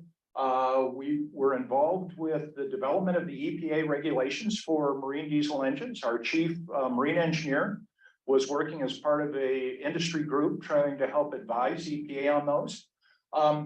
We've given presentations on can the marine industry adopt the equivalent of the landside LEED certification, which, if I remember correctly, is leadership in energy and environmental design. So could we come up with a marine standard that would be like that? And finally, we've been doing emission studies for both tug and ferry operators for quite a few years, as people are looking at how do they make their fleets move in a more sustainable direction. Part of that has been alternative fuels. You know, everyone says that the future is hydrogen. So we've been looking at hydrogen. We're part of a study with Sandia National Laboratories, looking at the feasibility of hydrogen propulsion. And that's the boat you see on the right. It was a passenger-only ferry for San Francisco Bay. We've done concept designs on LNG. We've been looking at methanol lately. We've been looking at ammonia. And all of the alternative fuels have their pluses and minuses. There is no perfect solution. There is no silver bullet. As a student of maritime history, I look back on the fact we've had a 100-year run with a robust technology of internal combustion engines burning fossil fuels. Pretty remarkable in terms of the reliability and the industry that is developed around that. There is no simple solution to replace that. You heard today Hank Berg saying there is no, you got to look at every ferry operation, every operation on its own merits and make decisions on that. Next, please. So on energy storage systems, there's been a lot of, everyone's looking at it. Casco Bay clearly, Lummi Island, which is a county operator out our way. We've been looking at various energy alternatives for them. You saw the Washington State Ferry electrification study. We were involved with both their long-range plan, their electrification study, and their study to convert the Jumbo Mark II ferries to a hybrid electric with battery energy system. So we've been, at least in the United States, on the forefront of looking at these new technologies and how do they apply. Right now, we've got 4 electric ferries of our design that are under construction. Those would be Casco Bay, Governor's Island for New York, Louisiana Department of Transportation for their so-called Cameron Parish crossing. And we're working with Texas DOT on some new boats for, I don't remember whether it's Galveston or Port Aransas. So there are 4 operators in the United States that have already moved to a construction phase. So it is coming, but there's not a whole lot of hardware in the water that you can go and ask yourselves, well, how long is a battery truly going to last? I was meeting with the folks on the Maid of the Mist operation. They've now got 2 years of experience under their belt with their battery installations. So we're beginning to get some data back showing our whether our assumptions are conservative, about spot on, where are the variables. So it's certainly reasonable for an operator to be a little bit cautious at looking at technologies, because you don't want to be on the bleeding edge of technology and have to be the proof of concept guy. God bless those who are willing to do that. Our friends in Europe, Northern Europe, have been doing that for us. And so that's been a great help for us in the United States. Next slide, please. So scope of the study, a benchmark vessel, of course, is the Woods Hole, built in 2015 by Conrad Shipbuilding.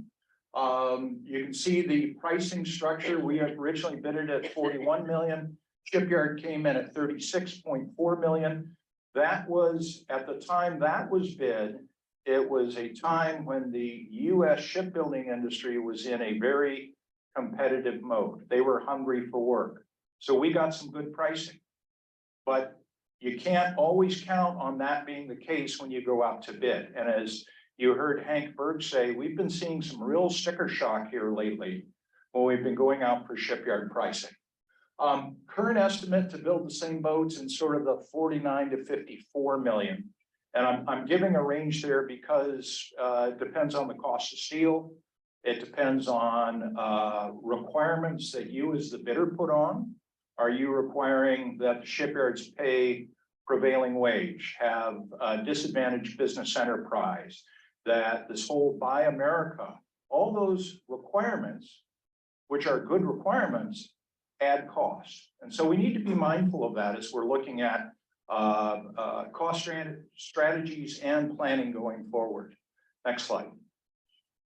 So as part of our study, we examined sort of 6 different variations of the system. There's a lot of text up here, but basically we examined a diesel mechanical system, which is basically what the Woods Hole has now.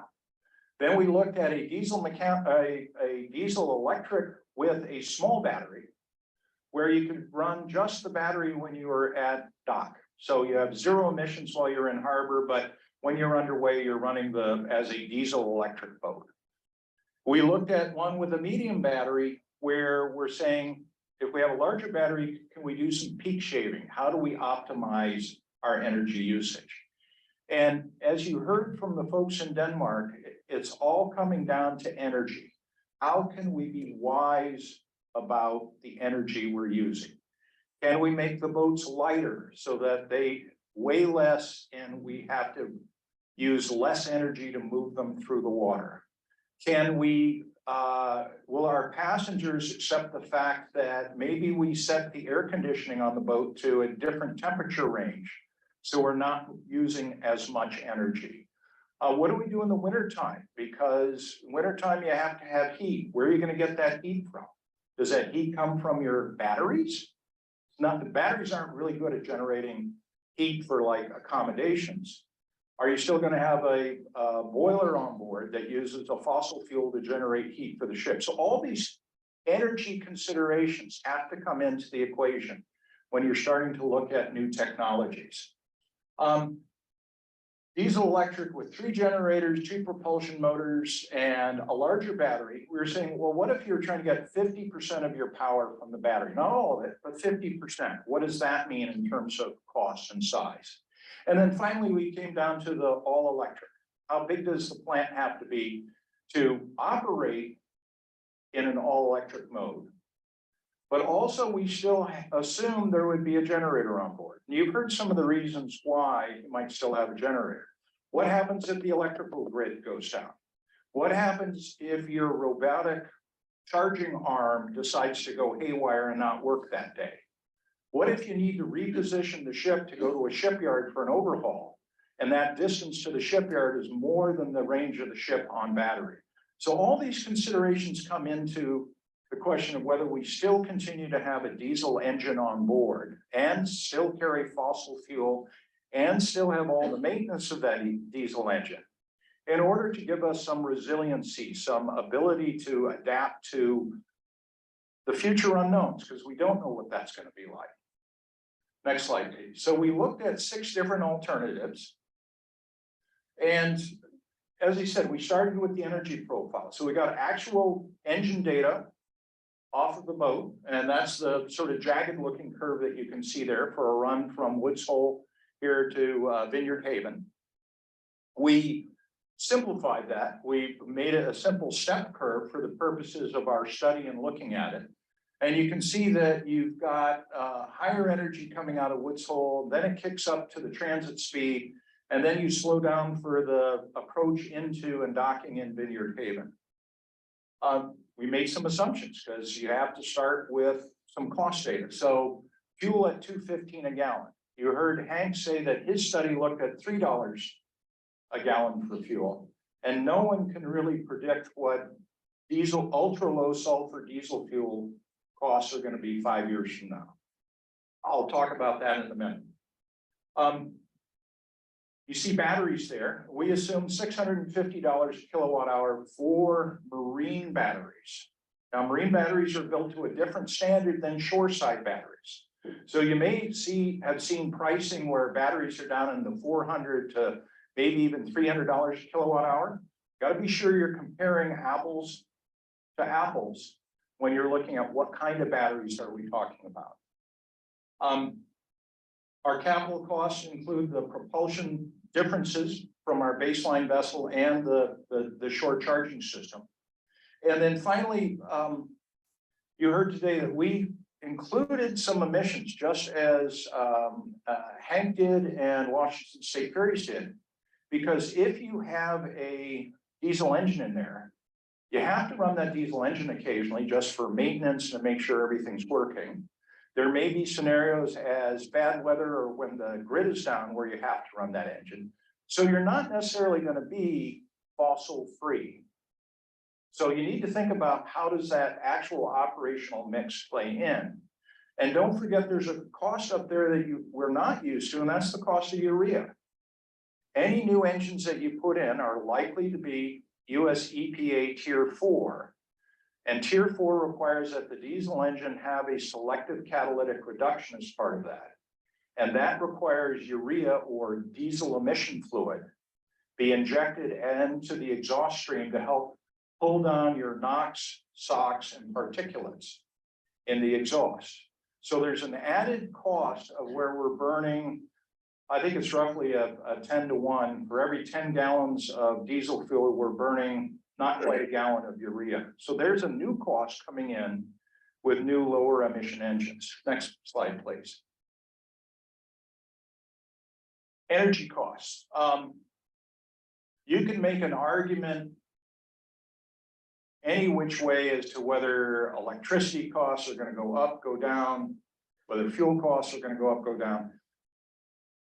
That's above my pay grade. So we went to the US Energy Information Agency and took their data looking at over the next 20 years. And the graph on the right, you've got the curve going up is the curve inflated over time. The level cost or the more level curve is a curve that is in constant dollars. So you've tried to remove the inflation effects of what's the dollar going to do. So what that's telling us is that, yes, diesel costs will go up faster than electrical costs, but they're not going to go up markedly faster. There isn't going to be, as far as the US Energy Information Agency knows, they don't see a large divergence of costs between diesel fuel and electricity over time. So you can see here some data, offshore wind, $136 per kilowatt hour.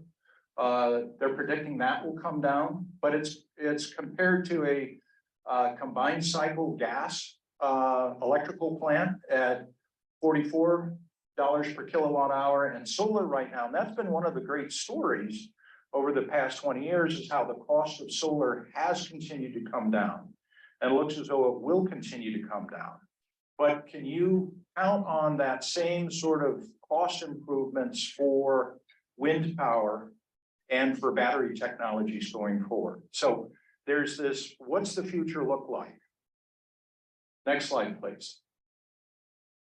So this is the data that we came out with in our revised study.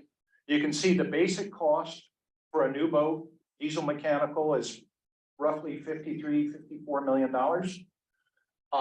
You can see that the all electric is roughly a $61.5 million. So we got that same sort of 15% difference between the baseline diesel mechanical and an all electric, as Washington State has seen and Casco Bay has seen. So estimates done by different people using different data sorts, but it seems to keep coming in that the 15%-ish premium that you're paying for the all electric is what you're looking at. Operating costs, we did not see that the operating costs were going to be less in the all electric than the diesel mechanical over that horizon, based on our assumptions as to fuel costs and electric costs. Now, if we moved our fuel cost assumption from $2-ish a gallon up to $3-ish a gallon, that result is going to change. So again, depending on your assumptions, you may see the crossover point will change between those. On the emission side, it's pretty clear, no one's surprised that the all-electric has significantly lower emissions, not zero, for the reasons I described, because we're still occasionally running a diesel engine, but significant improvements over the other choices. Let me say one thing on costs right now. I'm having sticker shock on behalf of my customers as they're going out to shipyards right now. And I don't know whether it is, we heard supply chain. We know the cost of materials, steel prices have gone up 300% over the past 4 to 5 years. And let's face it, ferry boats use a lot of steel. We're also seeing wage pressures on shipyards as they're having to compete with other energy sectors, other heavy industrial for those skilled welders, electricians, plumbers. So we're seeing a wage pressure there. So I'm feeling really nervous about putting any pricing numbers up for customers right now. So that goes to your risk analysis and what kind of margins should you be building into your calculations. It's not to scare anybody, but it's to give that dose of reality that we're in sort of an uncertain pricing regime right now. Next slide, please. And let's not forget, as much as it pains me to say as the guy who designs boats, boats are the easy part. In boats, I have one regulator that I need to deal with. That's the US Coast Guard. When you start getting to terminals, shoreside, electrical utilities, fire departments, everyone's going to have a vote in what that system should look like. So we've been working with KPFF on this study, and they developed some initial thoughts as to what a terminal modifications would be required for rapid charging of a vessel. You can see here, our CapEx for the vessel included $1 million for the charging system on the boat, but it doesn't include the shoreside infrastructure. And that's roughly $10 million-ish per installation. And then you're getting into how many berths at a terminal are you going to be putting in that rapid charging? So here in Vineyard Haven, you have 2 berths. Do you put rapid charging in both berths, or did you put rapid charging in just one berth? So there's a lot of thinking and planning about how to map out the system and look at that. Matt Van Ruden was talking about that flexibility as you move boats around, as you deal with different terminals. How do you make sure that you're thinking smartly about building out your system? So the final one here, you see shipyard costs are rising faster than inflation. As I said, I'm very nervous about pricing right now. Next one, please. So the Martha's Vineyard Commission asked us 10 questions that they wanted to address. And so the first one is, originally we just showed costs that were the delta between the baseline vessel and what these different vessels were. We've now made them all reference to the total vessel cost. We looked at the plug-in hybrid.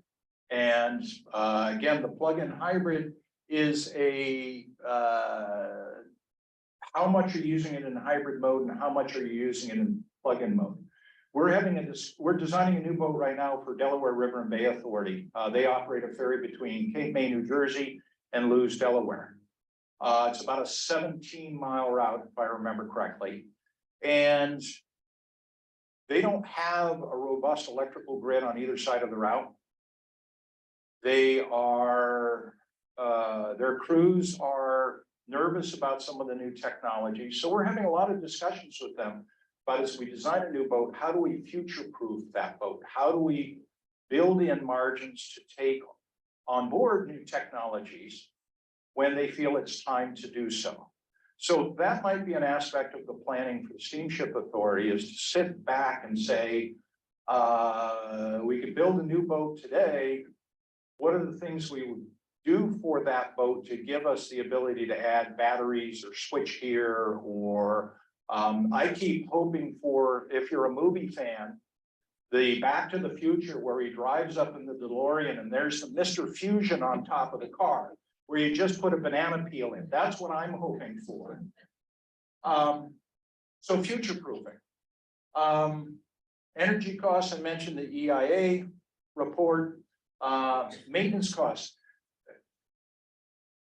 I can tell anecdotally from talking to offshore oil operators who are operating offshore supply vessels where they have added what they call a battery in the box, a battery energy storage on board the vessel, so that when they are doing dynamic positioning next to an oil rig, the battery is there to take up some of the load, to be the spinning reserve, if you will, for the plant.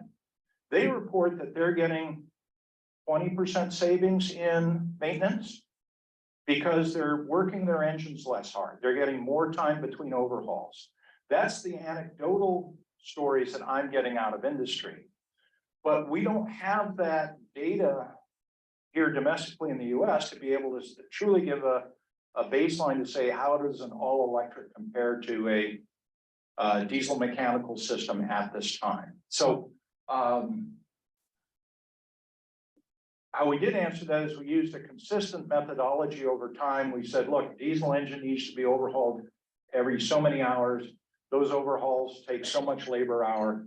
An electrical system, you have less day-to-day maintenance, but you have the cost of replacing the batteries every 10 years.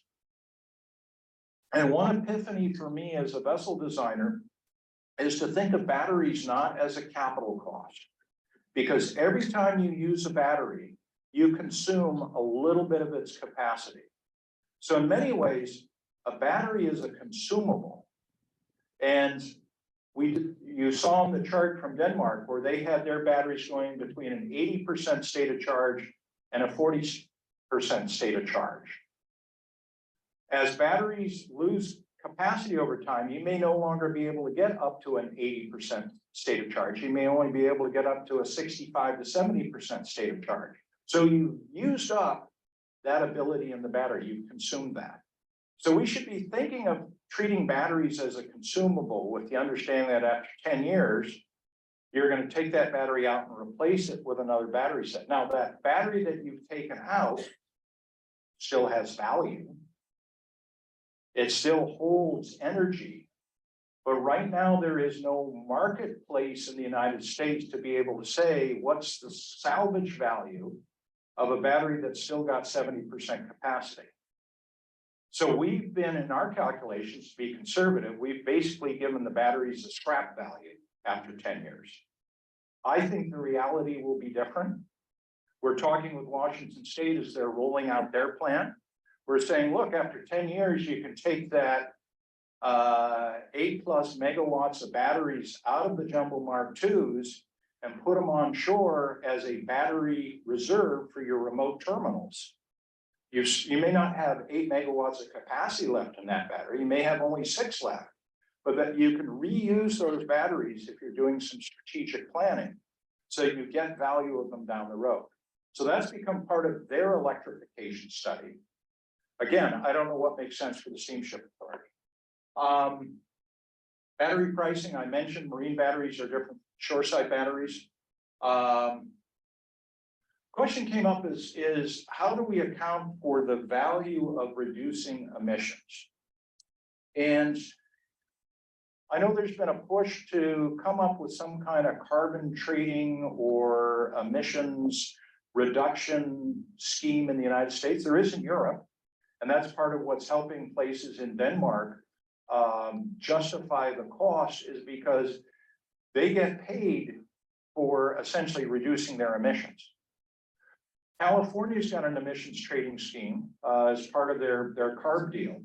We don't have that nationally. So until that comes, it's pretty hard to be able to say that what is the monetary benefit of reducing emissions.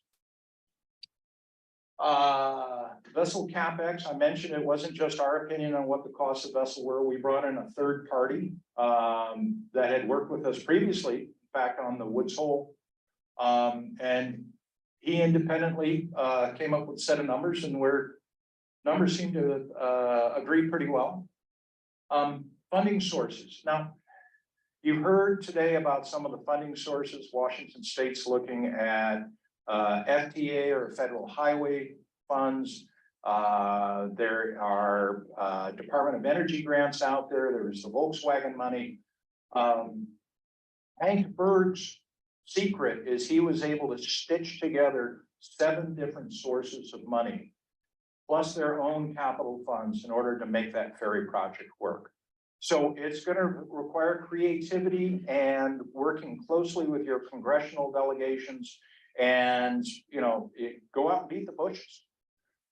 There is no clear path. Now, I'm feeling a little guilty saying that because one of our customers is the state of Alaska. And state of Alaska has just been handed $250 million by the federal government for some new vessel projects. Well, good for them. And their system, they have probably the oldest fleet in the United States in terms of the age of their boats. They have 3 of their boats that are 60 to 65 years of age, and others that are in the high 40s, low 50s. So they desperately need to recapitalize their fleet.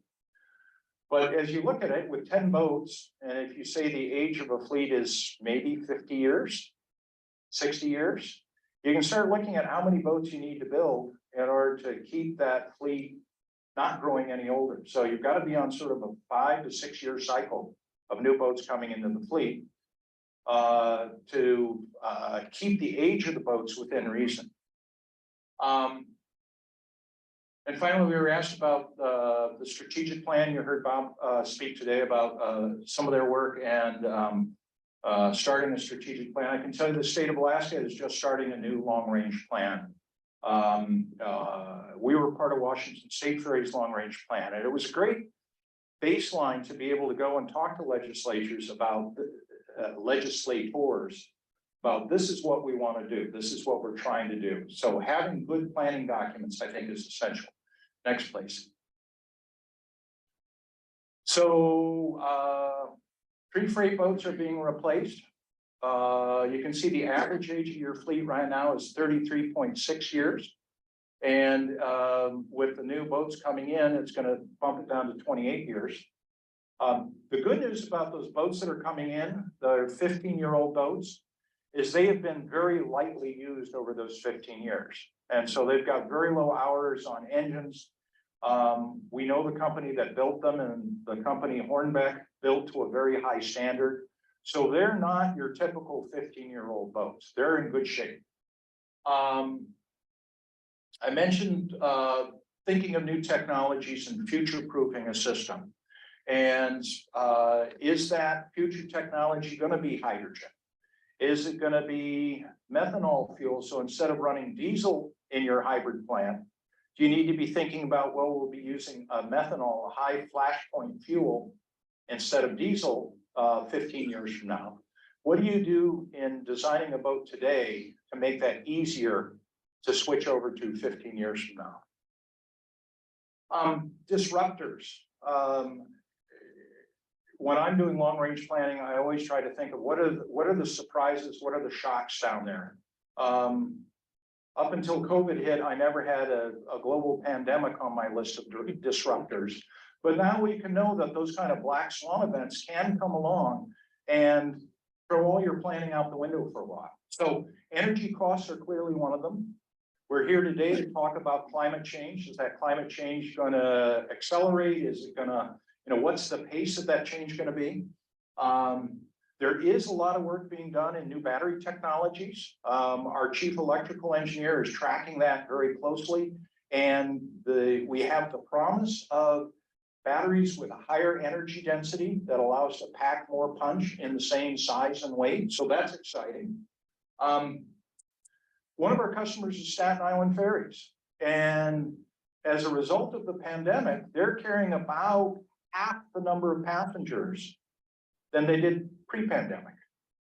How does that affect their future planning?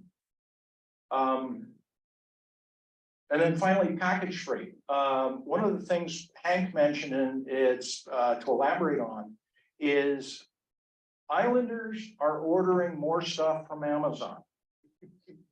When you see the Amazon truck show up at the Casco Bay terminal and transfer 100 packages over to Casco Bay to take custody of and get it out to the islands, it's pretty remarkable. Because Amazon doesn't charge anymore for delivering to a remote island in Casco Bay than they do for delivering to my house in downtown Seattle. So there are transportation costs that are being picked up there, and I'm not quite sure how they come out in the system. I think we'll continue to see more freight deliveries, package freight type things that maybe will affect some of the demand for the system. Next slide, please. So how do you future-proof? Electrify everything. So if I was doing a new boat, I would put electric propulsion motors in it. To make those electric propulsion motors work, you've got to have batteries, you've got to have generator sets, or a combination of the two. Switchgear, what's the architecture of your switchgear? How easily can you add components to that architecture? Or is it basically fixed and not flexible? So need to be thinking about some of those system architectures of whether everything flows through the battery or whether the battery's off at the side acting as sort of a spring or a shock absorber in the system. Energy storage system for the new ferry for Governor's Island. We have designed it with 3 generator sets. When they get short charging installed, they will remove one of those generator sets and replace it with the transformer required for the rapid charging system. So there's a customer that they don't have the short charging now, but we're trying to plant it into the boat going forward. Batteries. Batteries are like people. They like an environment that is about 18 to 20 degrees Celsius. So you've got to climate control the rooms that they're in. You have to cool the batteries. In fact, everything that uses electricity generates a little bit of heat. And so your propulsion motors have to be cooled, your switchgear has to be cooled, your batteries have to be cooled. So cooling systems become an important part of the planning. And it used to be that the cooling was handled by a pump mounted on the engine and it was packaged. We now have to account for the energy demands of those cooling systems separately and size them into our battery system. So normally we're looking at nominally a 10-year life on batteries.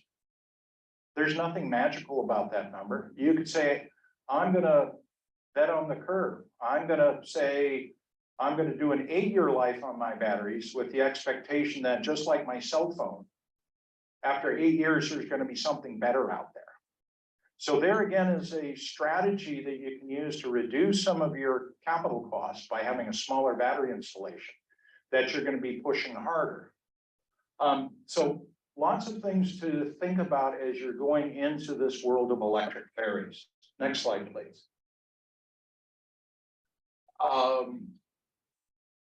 This is a cost breakdown of a ferry, not one that we designed, but a ferry that we priced for the Ministry of Transportation in Canada. They're looking at building 2 large hybrid ferries. But you can see here sort of a breakdown of where the costs go of a boat. A hybrid plant is a combination of propulsion, electrical, and auxiliary systems. So those 3 groups together are the groups that change depending on what type of propulsion system you choose.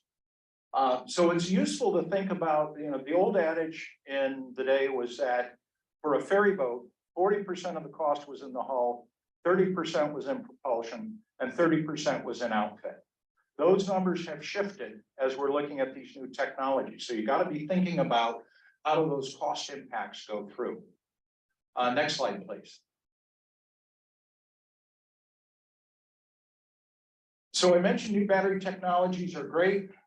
Hybrid propulsion does bring added redundancy, lower maintenance costs, and lower emissions. And as I said, the lower maintenance cost right now is not shown by our numbers that we ran on operating costs. But I think anecdotally, we've heard that it does. Risks, crew training. You're no longer going to have your electrical engineer with the wrench and the screwdriver and the greasy rag in his back pocket being able to fix things.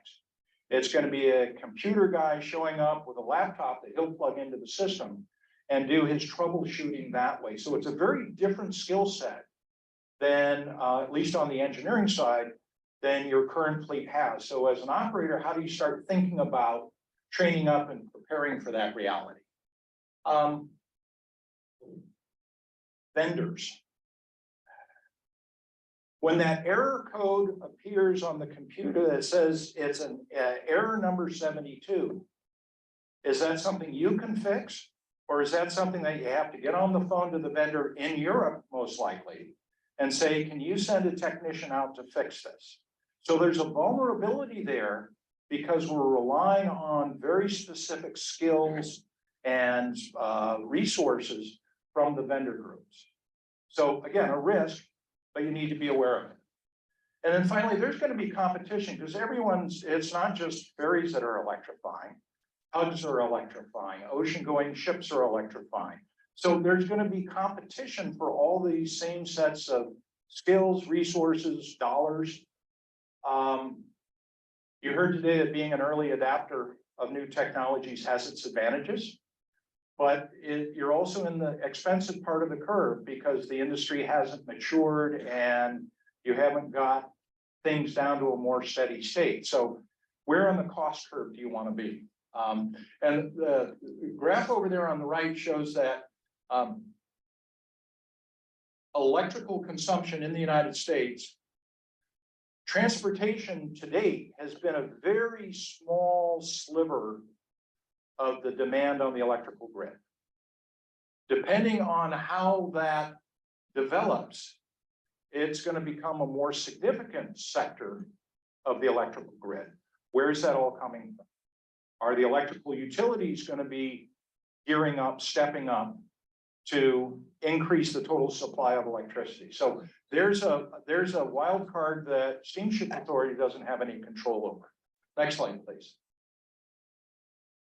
A final question that came to us is how hard would it be to convert a vessel like the Woods Hole? So I went to our files and I pulled up the Woods Hole, and you can see above, there's a picture of the plan below the main deck. You can see we've got the main engine room with the 2 propulsion engines, and then we've got an auxiliary engine machinery room back behind it with 3 diesel generator sets and 2 boilers. And seemingly 2 sort of empty compartments forward of it. But the image down below is of the actual machinery arrangement. You can see that, well, those compartments forward of it aren't as empty as they would seem to be. So in order to convert the Woods Hole, you have to start thinking about, okay, what do I replace and in what kind of sequence? So I would take out the propulsion engines and I would replace the generator sets with propulsion motors. I could drop into that same space, maybe, some new generator sets. 2, maybe 3, we'd have to see what fits. One of the things about electrifying stuff is those electrical cabinets take a lot of space. And so you got to find room for all that electrical switchgear. So maybe the compartment forward, we'd have to move some bilge pumps, fire pumps, but we might be able to find a home for the electrical gear in there and have to rework those other systems to suit. And then finally, the batteries. Well, the batteries would have to go in the compartment forward of that. So it's not as simple as swapping out a diesel engine and dropping in another diesel engine. So as you start looking at the challenges of converting the different vessels in your fleet, you got to go through this kind of analysis of each one of them. And that's what we did with Washington State Ferries as part of their electrification plan. We tried to ask ourselves, is it worth repowering it? Does the vessel have enough life left in it to justify a repower? Or do we say, no, it's going to run out its natural life and we'll replace it with something new? And on what kind of timetable do we replace it with something new? So in wrapping up, let me say that once again, I'm a student of the ferry industry. There's more to learn. There are a bunch of great people out there thinking about these problems, new technologies. Your vendor network is your best friend to understand where they're thinking and going. So I encourage the robust dialogue that you're having with the Steamship Authority about how do we go forward. But they aren't simple answers. These are complex issues and they're going to have complex answers to it. But the only way you get through that is through talking about it and trying to decide what are our goals and what are we trying to do. So thank you all very much.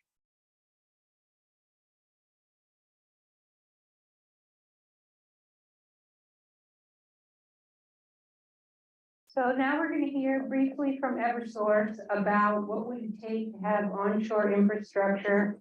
We will then have questions and answers, and we will end promptly at 2:30. So you have to be brief on the he went late. The clicker doesn't work, right? I think that might not be working. Yeah.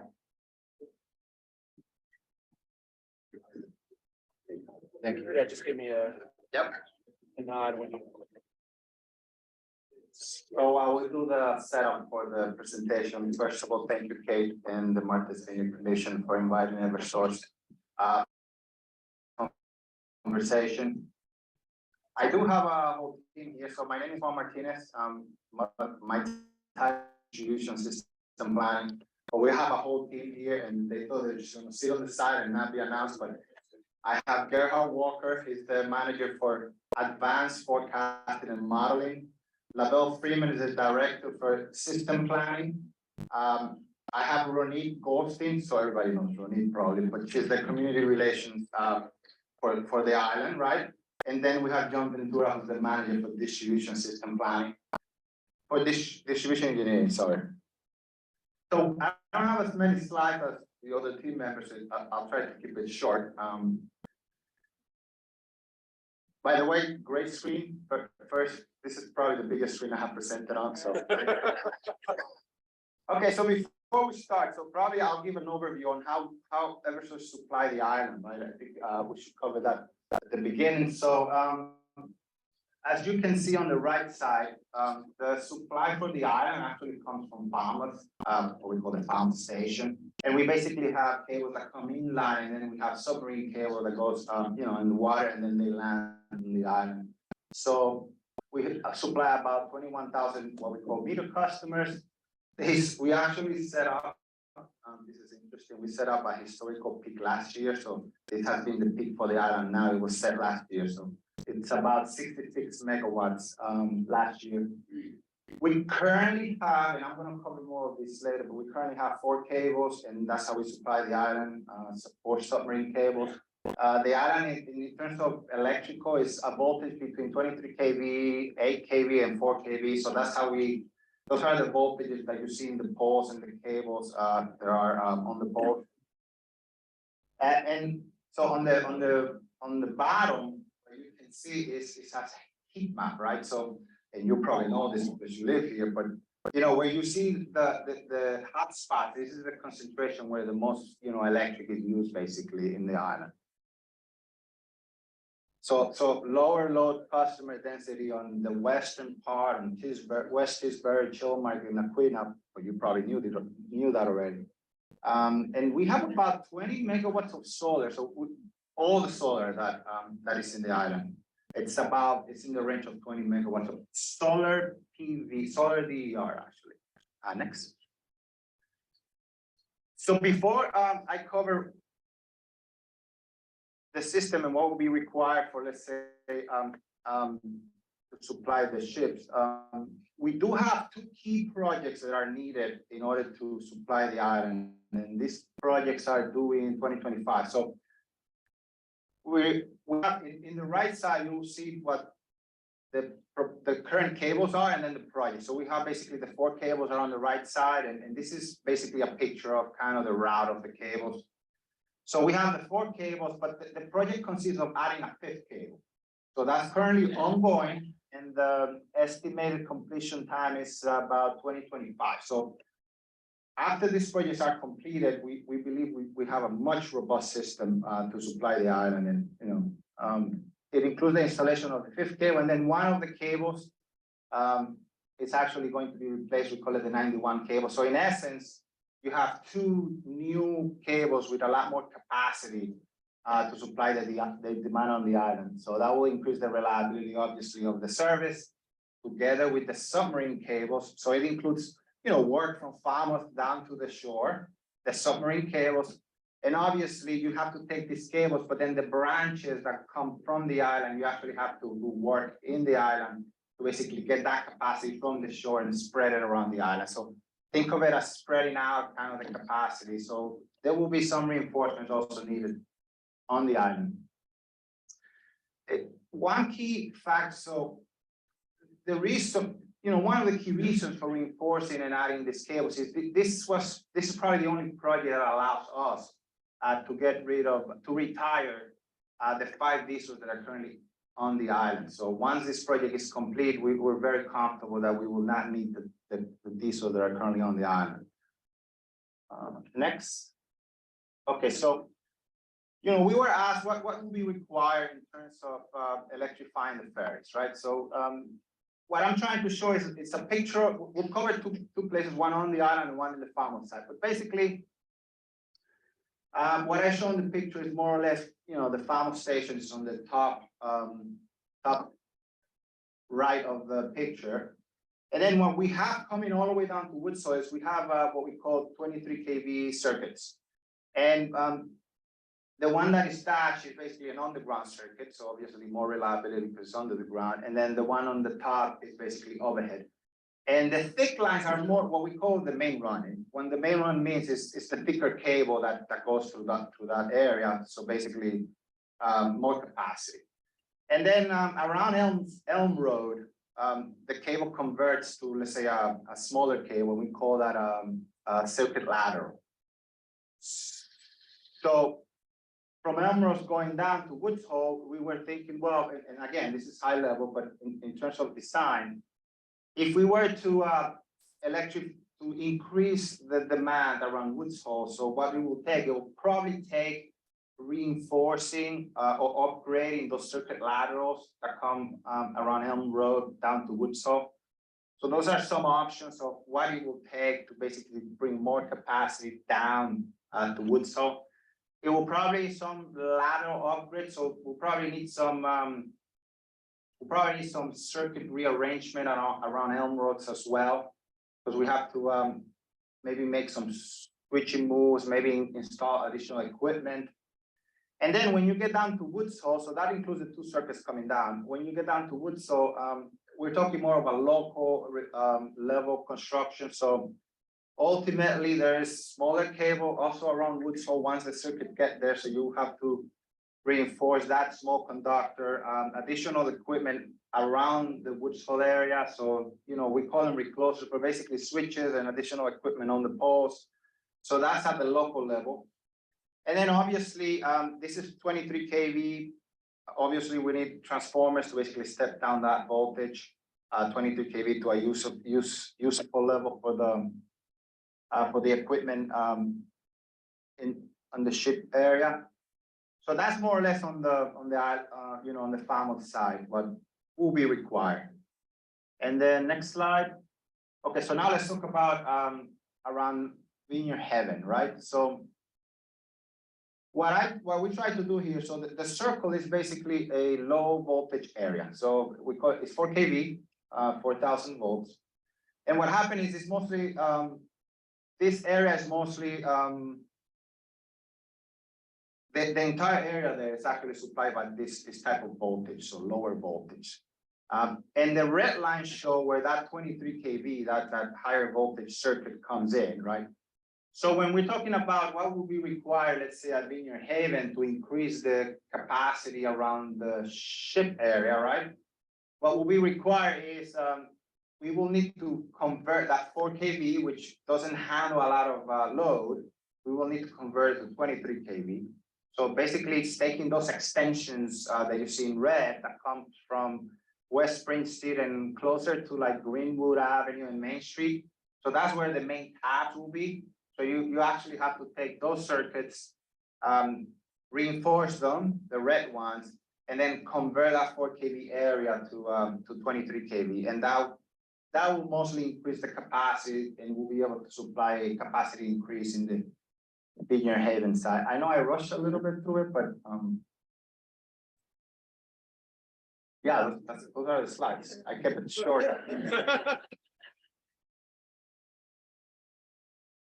Now, I guess it's time for questions, right, Kate?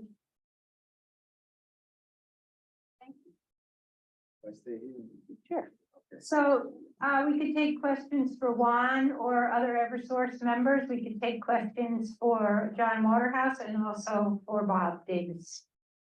And we have lots of people, my microphone. Okay, Eric, go ahead. For Mr. Davis, so given the steamship is looking to replace the older freight vessels, they've purchased vessels already. Is there an option, and given what Mr. Westinghouse said, about the challenges of upgrading those vessels if you do convert them to a hybrid vessel, are you looking at kind of making these vessels hybrid ready for the moment?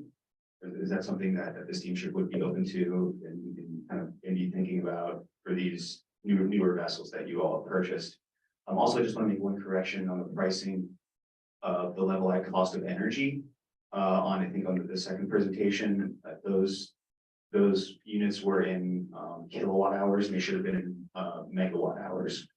Just want to note that for folks, but that wasn't actually part of the study.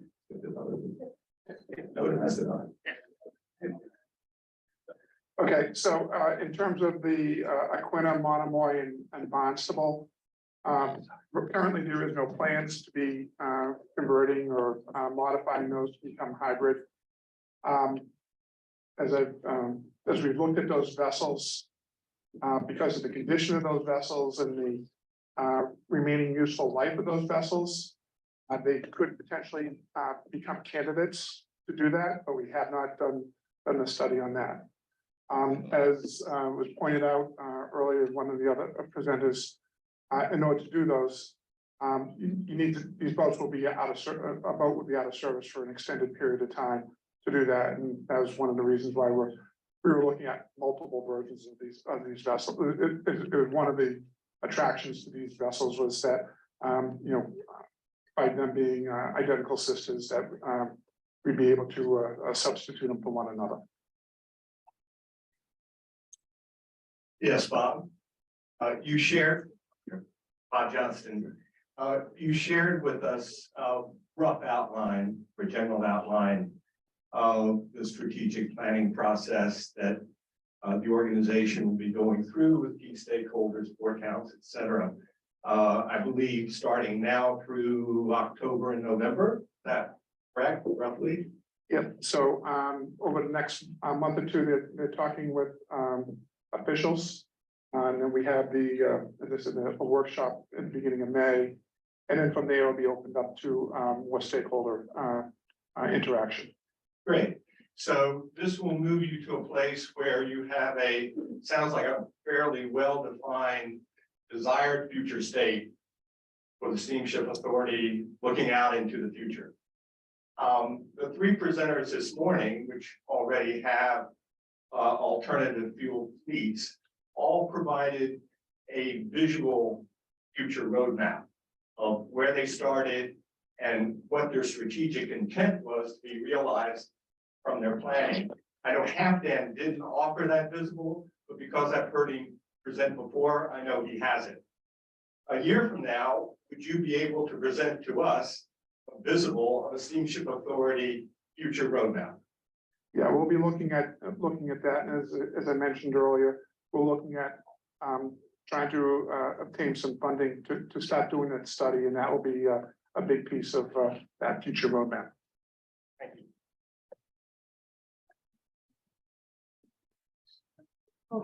This is a question for the man from Elliott Bay. That's you, shocked. So wouldn't have to get up again. I just want to know the the monetary cost of, reduced emissions is in, environment. The cost of burning. Did you get that? I think why we're not able to quantify the cost. The savings, Right. for not burning fuel. Yeah, to my understanding, there is no market trading mechanism to monetize reduced emissions. It's not as though you can go to a banker and say, look, I can reduce my emissions by half. What's that worth? So there, it makes it very hard to try, and we know there are benefits to reducing emissions, but trying to, as I say, monetize those, there is no marketplace for that. I think it'd be great if there was. I know European Union has one. California, as I mentioned, has it locally for their CARB requirements, but we don't have anything nationally in the United States at this time. Yeah, more questions for you. I was curious as to the first speaker who gave the cost of his boat at 14 million versus the cost of the Woods Hole, which is over 40 million. So I'd just like you to think about that. And secondly, all of the vendors that you mentioned and ferry systems you mentioned there are in the US and domestic. And I'm sure you're aware that Europe is 10 years ahead of us on this, and that they have had, and I don't know why you don't use the data from that, because they're reporting over a 10-year period, 80% reduction in operating costs, 80% reduction, which seems perfectly clear that much of this has to do with the fact that the electrical propulsion systems require much less maintenance. So can you maybe take a minute and comment on why these numbers, also, if you can find diesel at $2.15 a gallon, please let me know where you're buying it, because we're very You know, it's always tough when you're comparing data from another part of the world to the US. US is under a different regulatory regime. We've got different manning requirements, construction requirements, financing requirements, shipyard productivity requirements. So yes, you could get a boat built in Europe for $20 million, but by the Passenger Vessel Services Act of 1928, if you're building a passenger vessel for service between ports in the United States, it's got to be built in the United States. So we're dealing with that marketplace. And cost structures are what they are. You've heard Matt Von Ruden talking about $200 to $250 million for one of their large ferry boats. We're looking at 60 million, 50 to 60 million, depending on whether it's electrical or not, for a Woods Hole replacement. I don't like it. Matt Von Ruden says, I wish it was less, but it is the reality of our marketplace here in the United States. And as to the operating reduced maintenance, as I said, anecdotally, I've talked to folks, but I've not seen any US data driven by US regulatory authorities that can help me understand, because this is new to our Coast Guard too. Our Coast Guard is very much taking a belt and suspenders approach to training and safety and all these things, and that's adding cost to the system compared to our friends over in Europe. Have you talked to the European companies? Hold on, you have to use the microphone. Have you talked to the European ferry companies and the manufacturers over there to see, get answers to some of your questions? Yeah, we've sent a number of our people over in Europe. Our chief electrical engineer has been over there a number of times. We're engaged with all of this technology is coming from Europe. So we're talking to Siemens, we're talking to ABB, we're talking to Ross Hill, all the folks involved in creating these new technologies. But they're also looking at pricing it for a US market. So we're actively trying to find the best solutions for the US. But I caution everyone when they see a European number and say, why can't we do it for that? I wish we could. I wish we had a government that was investing in the environmental industry the way the Northern Europeans, the Scandinavians have. You know, they're using their sovereign wealth fund for Norway from all that North Sea oil. They're using those funds to help develop these new technologies that we're now beginning to get the benefit of. I wish we had that same sort of wise investment going on here, but we don't. I have a question about hybrid boat systems. When you're designing a hybrid system, are both systems parallel and able to operate at 100% of propulsion required? Or is one, like the backup diesel, operating at a minimum viable propulsion as a like sort of a limp home mode? That's a great question. Every operator has been choosing a slightly different answer. Washington State Ferries' big concern is that if a major earthquake hit Puget Sound and brought the electrical grid down for 2 weeks, and they're providing a vital service to the islands and the communities, they want to be able to continue operating at a fairly high tempo. So they've sized their hybrid system so that when it's running on diesels or diesel generator sets, that it's able to maintain the same sort of scheduled tempo as they do normally. We've had other operators that have said, look, that's a black swan event. I'm willing to accept that if that happens, I will operate at a slower speed with just a single generator and not necessarily have the same robustness. So that's a discussion that every operator has to look at. When I saw back in last May, I'll start with a quick story. I saw the article come out about the electrical design group survey, and it said electric ferries are a long way off. I don't know what the story was. I was really angry about that, and I ended up participating in that group that came up with those 10 questions that got sent back to the big design group. And what I realized why I was so angry, so I'll take 2 specific things from that. One is there was no strategic plan in place, and there still isn't a strategic plan in place at the Steamship Authority. I realize you're doing that now. That's good. There was no attempt to monetize the emissions reductions, which I've heard about, but I do believe they did that in Washington State. And the feedback from Elliott Bay Design Group was that was out of scope. So my request really is first recognizing that every single place is unique. I accept that. This is a very complicated project. I accept that. What worked in Europe may not work here. I accept that. But by law, the Steamship Authority is required to eliminate emissions by, I don't know if it's 2040, 2050, whatever, but by state law, you're required to do so and will be sued if you do not in that eventuality. So my only request to the Steamship Authority is recognizing the complexity. I can't be a non-chair quarterback. I don't know these things.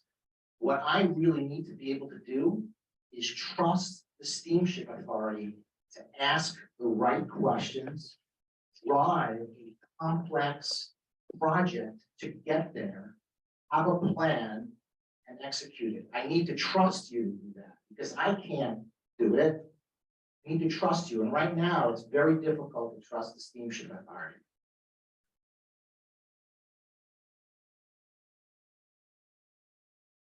So these are things that we've been looking at going back a number of years. You know, most of the presenters today, with the exception of the gentleman from Norway, we have Denmark, excuse me. We have no conversations with them all the time.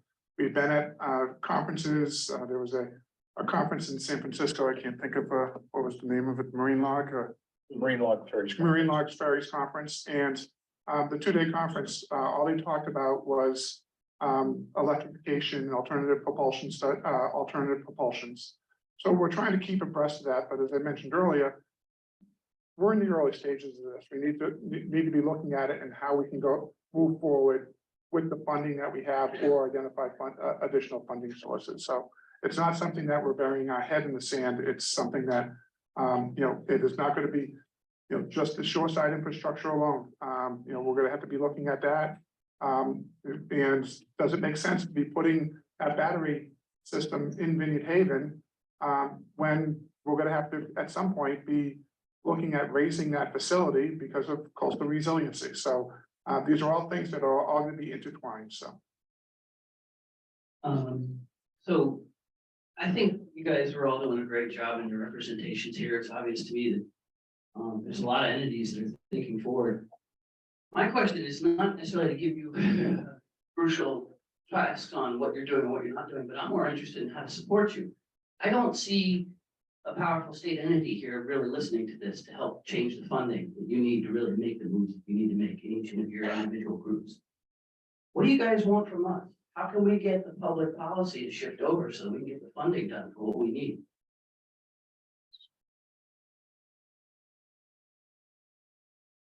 So right now, most of these funding sources are all federal, on the federal level. So as I mentioned earlier, be able to have the backing of the communities as we submit for these grants and programs. We do have the state delegation has been very receptive to our request for their support, and they've done so, and it's going to continue. And as mentioned earlier, they're getting more and more competitive on these projects. That other operators are going to be in the same situation, that they're looking to update their fleet or electrify their fleet and meet other standards. So obviously, we're a voice, but the more that we're able to get other stakeholders involved in supporting that, it'll go a long way.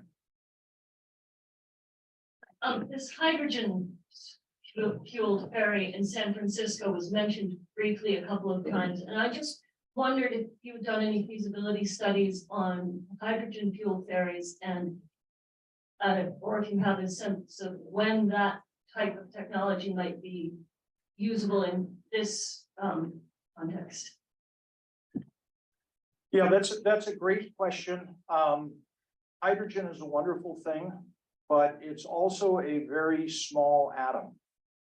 And energy density, how much energy can you pack along with you, becomes a real problem with hydrogen. For a short distance, for a small vessel that doesn't use a lot of energy, compressed hydrogen is feasible.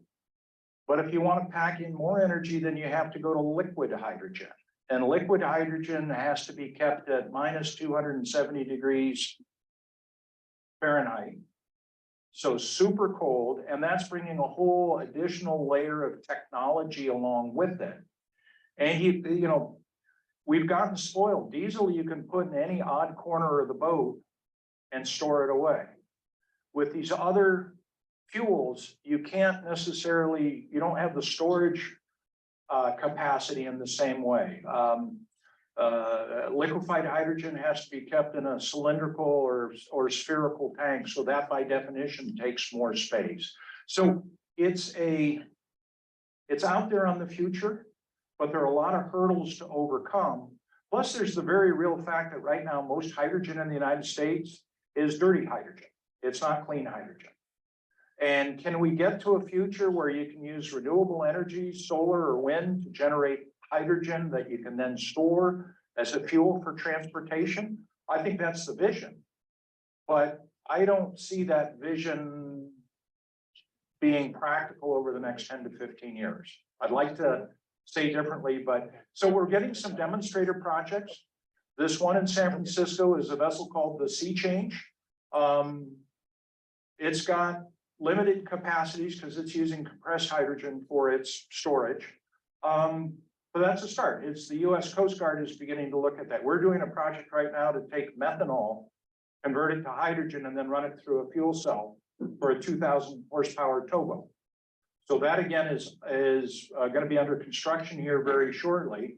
And we've got one technology partner that's putting their money on the table and say, we're going to build a demonstrator vessel. So it's gonna take that kind of activity for the regulators, for industry, for us design community to start understanding where are the pinch points in these new technologies. We're gonna have two more questions and then we're ending. We'll have Luke Lefebvre, then Jim to end it up. That's it. That's gonna be the end. This is working. So my question is actually directed at the Eversource folks. We saw a graphic need for shoreside infrastructure in Vineyard Haven, if there were to be shoreside charging there, extending 23 kilovolt service to the berthing areas for the vessels. And then we also saw graphics of replacing one of the existing cables and adding a fifth cable. Would those measures be able to support the capacity needed for shoreside charging in Vineyard Haven, or is that still certain? So we have two projects. One is replacing an existing limiting cable and another one is to add an additional cable. I think those two projects will make it a lot less challenging to basically have charging within both Vineyard Haven and Falmouth. So with those two projects of the cable, it will increase the capacity of Vineyard Haven. So it will be a lot less challenging once those projects complete in 2025, correct? Go ahead, Jim. I have one question.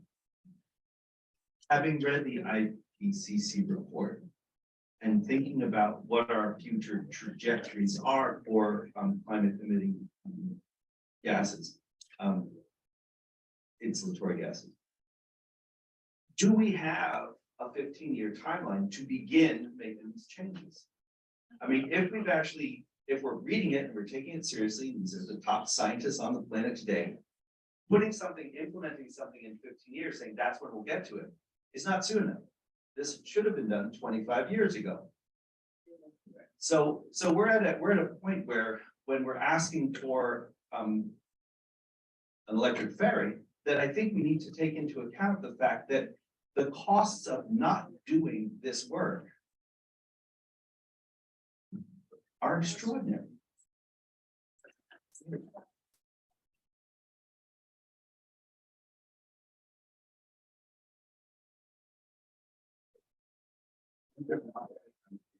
Board member Martin Jr., those of you who send me fan mail and text. I thought a really interesting question about what can we do on the island. We have a group of people here who are very interested in this topic. As you probably know, you have friends and neighbors who are less interested in this prospect and this project and this issue. It will take, I hate to say this, it will take an island.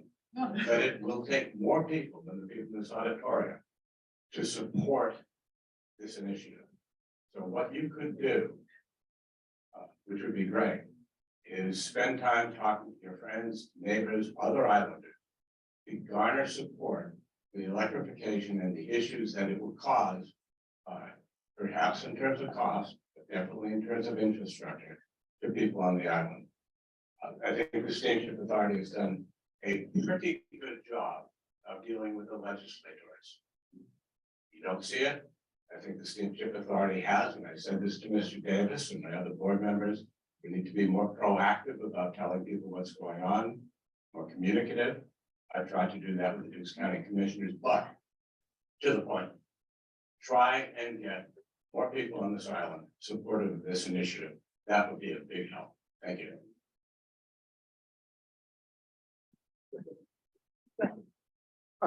Just one thing, I want to thank the Methodist Commission and Kate Warner for putting this on. Thank you, Kate. So this is the end, and I thank you all for coming. If you have specific questions for the presenters, you can come up and ask them, and otherwise, onward.